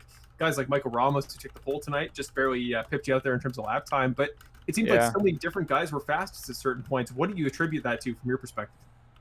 And I came into this race worried that I want to get a good finish just because I couldn't keep the tires under me for long. In that first stint, it was, I fell back quite a ways because I'll just burn my tires up. And then, I don't know, something just kind of clicked. Unfortunately, I couldn't really analyze it and find out what it was. It was just I was getting into this rhythm that seemed to work.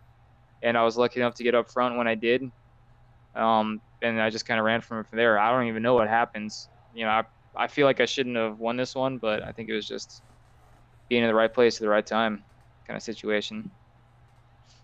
Well, at the end of the day, sometimes that's all you need to do. And you gave yourself great track position all throughout. The pit cycles were super unpredictable. Everybody seemed to be on different strategies there, and there was no real uniformity throughout the field.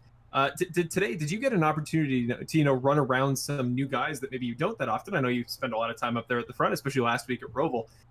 So when you really get that opportunity to run with other guys on different strategies throughout the field, is there some level of fear of the unknown racing against new guys in a pack that you don't have a ton of experience with? I mean, kind of. There's a different strategy of trying to pass somebody. For me, anyways, when I'm trying to pass somebody that I don't normally race with, you gotta make your presence known going in the corner. Even though you might be faster, you can't just stuff it in there in the center of the corner. You can't really pass them until you're actually right next to them going into the corner. That way they kind of know you're there. You don't. I mean, so many times have we seen where somebody that is faster in the car goes into turn 1 and that guy comes from high to low and they crash into each other. So just trying to avoid that is kind of paramount. But I mean, honestly, I didn't have any issues. Everybody was driving pretty respectable. Hopefully I was driving respectable. I know I was trying to get through the fields as quick as I can a couple times, but I mean, I saw great racing out there. So yeah, and I mean overall tonight, I think that going all throughout the field, it was very evident that you had the ability more so than a lot of others to pass there on older tires. And really, we've seen you now multiple races all throughout the season. You've been able to battle tire wear. Obviously the road courses you're comfortable there. We've seen you winning in green flag races. We've seen you winning in races with a bunch of cautions. I mean, multiple 14 caution fests. You've been able to win in so many different environments. And I mean, with the rest of the season in mind going forward, not just a track like Rockingham next week that's unpredictable, a track like Talladega, kind of a big question. But with what you've seen to be so successful at in so many different facets, what is it that worries about you the rest of the season? With 6 wins, what do you think is keeping you from the championship? What do you got to overcome? Bad luck, man. Just being like, being crashed out at the later half of the race and not being able to recover, being stuck out on bad tires and everybody's on good tires, because all that matters is that last lap. I can run first place all race long, but if you mess up that very last few laps, then, you lose a lot of points. Right. That's what worries me. And I mean, anything can happen, man. I've won races where I was way in the back and I was able to get fresh tires and just pass everybody with the last 10 laps. And I've certainly lost races like that too. So, I guess it's just damage control. That's what kind of keeps me up at night with this league is how can I prepare myself, And there's like today, I even did it again. Like I go to pit to get fuel and then it sends me way in the back of the fields. And it's nice to have more fuel and stay out on the track longer, but that just put me in the back of the field. And, that just gives more opportunity for issues. And actually, I think I got into a little accident because of it. But, trying to decide when to stay out and stay in the front of the field versus pitting and getting tires and fuel, that's a strategy you have to think to kind of decide on your feet and like in the moment. You can't really plan for that. No, you cannot, and there's so many parts out of your control. I'd say definitely a lot more so at ovals than at the road courses where you've been so comfortable. But you got Road America to look forward to in a couple of weeks. But until then, you got some fun tracks on the calendar. So I can't wait to see how you adapt. And maybe you haven't had a win yet at a super speedway this year, so there you go. You could round off the disciplines and pick a win up at Talladega. But until then, as we always do in the interviews to round off tonight's broadcast, is your opportunity to talk about sponsors. Anybody want to give shout out to? This is just your time. Man, just Bill and Matt for all they do with this league.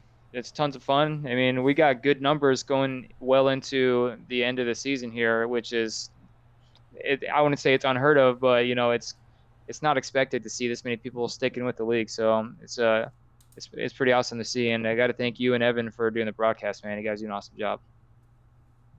No, we have a ton of fun, especially tonight. I think we can both agree tonight was probably one of the more fun races in a while. And it was just so much fun to watch there. And I do want to give a shout out as well. One important thing before we head off, that pass you made there on Davey underneath, that inside pass, I think it was into turn number 3. One of the better passes we've seen all season. That was one of the good moments. So and maybe you didn't remember it, but you just seemed to find traction out of nowhere, and it was pretty incredible. So that'll certainly be in any highlight packages we make. And is that the one where I think he was with like a lap traffic? And you went both both trying to go on the ways outside. around the lap car, and you got underneath him with magical grip into a corner. It was great. Yeah. So Again, it's one of those moments where you just get lucky. That happens sometimes. I just drove it in there. Like my mind is just like thinking 1 millisecond ahead, and I don't know. It's fun that way. Yeah, you can call it luck, but the ability to find traction there on the bottom that late into a stint was some sort of higher power for sure. So there you go. That was perfect exhibition of what you're talking about. But until next week, Nick, chances are I'll probably be talking to you again because it just seems like a habit at this point. But until then, try to get some sleep. Don't let this series keep you up as you suggested. And until then, man, just have a great rest of your week. We'll see you next Wednesday. All right, man. Take care. You too. Appreciate it. All right, that was Marshall Crocker with the 2 of Nick Nickerson. And normally we would end the broadcast here, but we've had some strange things occur tonight between the 51 and the 99. So 51 said that if I wanted his side of the story that we could go ahead and give him an interview. So I told him if he would be calm and cool in the interview, then we would do it. So here I am with the driver of the number 51 car, Curtis Yancey. Curtis, you got a copy? Yeah, I gotcha. All right, so kind of let's walk our viewers through what happened after that checkered flag came out. Oh, absolutely. I'll be glad to. But let's throw it back to last week here at the Roval. Lap 4, I'm running 4th or 5th, and Brandon's right in front of him. He gets loose entering the backstretch chicane, overcorrects entering the first half of the chicane, then overcorrects again in the second half of the chicane. His wheel's already sideways during the second half of the chicane.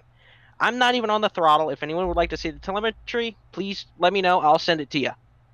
Not even on the throttle, and I carried a lot more momentum through the corner. You clearly see, even watching the broadcast, I close the gap onto him, and he gets loose through the corner, and then I barely get into him. I'm not trying to wreck him. I haven't had a single issue with Brandon this entire season except for Las Vegas. I even said at Las Vegas, the second when I moved him up the track on a restart, it was my fault. I take complete responsibility for what happened at Las Vegas. But last week at the Roval, that was completely an accident. It was not intentional. There was no reason for me to wreck Brandon in the playoffs. We're both trying to race for a championship, trying to catch Nick. There's no reason for me to wreck him at all. And then after the race, he wants to talk to his spotter and all these people on his radio channel, saying that he's going to come get me on the last lap of the race. That's unacceptable. I understand that he's pissed off and he hasn't seen the replay yet of what happened, but there's no reason to go intentionally wreck somebody that you're trying to race for the championship. There's no reason for that. After the race, he talks there with his spotter. He has it on his Twitch channel, all that. He talks with his spotter and all the people that he has in his channel with him. And it basically, I'm so done with this. He's getting wrecked next week, all that. The whole 9 yards that I hate him, he's bad, he doesn't drive with his brain, all that. And maybe I don't drive with my brain according to him. Maybe I don't. Maybe to some people I do. That's up for your interpretation. But I go out there and give it 100% every week. Flash forward to this week. I knew that something was going to happen with me and him. It was inevitable. He had an issue with me last week. I tried to reach out to him saying, hey, it wasn't my fault. Yes, I did say negative things, and when I messaged him saying, you don't know what you're talking about, you clearly got loose for the corner and want to blame me for your mistake. Maybe he probably thinks that I did it on purpose and I don't know what I'm doing. I didn't do it on purpose. There's no reason for me to wreck anybody. I'm trying to race for a championship here, and with the 26th place finish this week, I don't think I'm going to race for the championship anymore. So just going to go out there and try to have as much fun as I can. But this week, I knew something was going to happen with me and him. I knew from the second I started practicing, something's going to happen between me and him. He's going to either try to wreck me or spin me out or do something. Last week, his spotter goes out there and tells Brandon that he should go give me a meatball this race. His spotter obviously denies, it was a joke, it was all for fun. No. It's 30 seconds after the race, your emotions are high, you want me to get wrecked next week. It's unacceptable. This week, nothing happened for 130 laps. Through the pit cycle, we inevitably ended up with each other. I was on a little bit older tires than him. So I don't want to give up fourth place. I'm fighting for points here. A win doesn't guarantee you into the next round. I was sixth in points coming in here, like 40 points back from the leader. I got to try to get as many points as I can. So I'm going to race him hard. I'm going to race everybody hard, trying to get as many points as I can this race. So I throw blocks on him, of course, and all that, trying to get the points that I need. I can understand if you get upset with a block, but I'm always clear when I threw the blocks on him. I even went back and watched the replay. I'm clear. I think it was lap 139 or 140, whichever, somewhere between 135 and 145 is when all this went down. In the middle of there somewhere, he gets close to me. That's fine. He can race me for the position. We're racing for the position. He's fighting for points as much as I am. He's on me. I don't care if you give me a bump in the corner, but don't drive through me. There's one lap where he drove it in so hard through 1 and 2 that he had to hit the brakes so hard he jacked up his momentum. Then he comes, I believe it's later in that lap, through 3 and 4, he gives me the bumper. That's fine. But he gives me a little bit of right rear damage. He also tries to swipe my bumper on the front stretch. That's unacceptable. You called your shot last week that you're going to try to wreck me. You said last week you're going to wreck me. Then you go out here and try to do it. But that's not all. Next lap, we go 3 wide with the lap car. And he just drives through my left rear. It's unacceptable. That's why all this post-race stuff happened. That's my side of the story. He said his side. So he wants to go out there and try to wreck me, call his shot last week, and try to go out here and do it this week. That's fine. but he needs to watch his back because he's going to be the one racing for the championship now because he's within striking distance of the championship. I'm 63 points back. I'm screwed. I can't gain 40 points unless the top 6 miss a race. No, I'm not winning the championship. I'm going to go out here, try to have fun, try to win as many races as I can. We're obviously going to try to fight through it, but it's just unacceptable. And on top of that, it's the fact that he's an admin that did that. If that was a normal driver, that's fine. I mean, but the fact that it's an admin doing this is completely unacceptable. And that's all that I got to say on that. All right, well, everybody has their side of the story, so thank you, Curtis, for giving us your side of the story and kind of giving us a little bit more info on why what happened after the race happened. So good luck next week to you. Maybe we'll be talking to you next week at Rockingham, but thanks for the little bit more info there of what happened during the race. Absolutely. Anytime, guys. All right, so that's going to do it here. I don't think there's really anything other to add. You guys heard both sides of the story. If you're looking in the comments, you see Ashley, Brandon's spotter, commented when she was spotting Brandon today, she wasn't egging him on, nor did Brandon attempt to wreck him, but Brandon did bump him twice because he was blocking. So that's everybody's side of the story, and we'll see if this continues on to next week as we head to Rockingham. Next week we have 125 laps at Rockingham and then 75 laps at Talladega before the cutoff, where the top 4 in points will advance to the next round. But unless you have anything else to add, Marshall, I think that's going to do it for us tonight.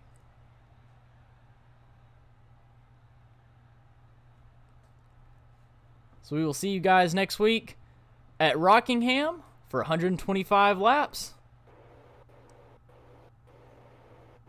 Thank you all for watching, and we'll see you then. Oh, good night, everybody. My mic was off. Good night, guys. Have a good week.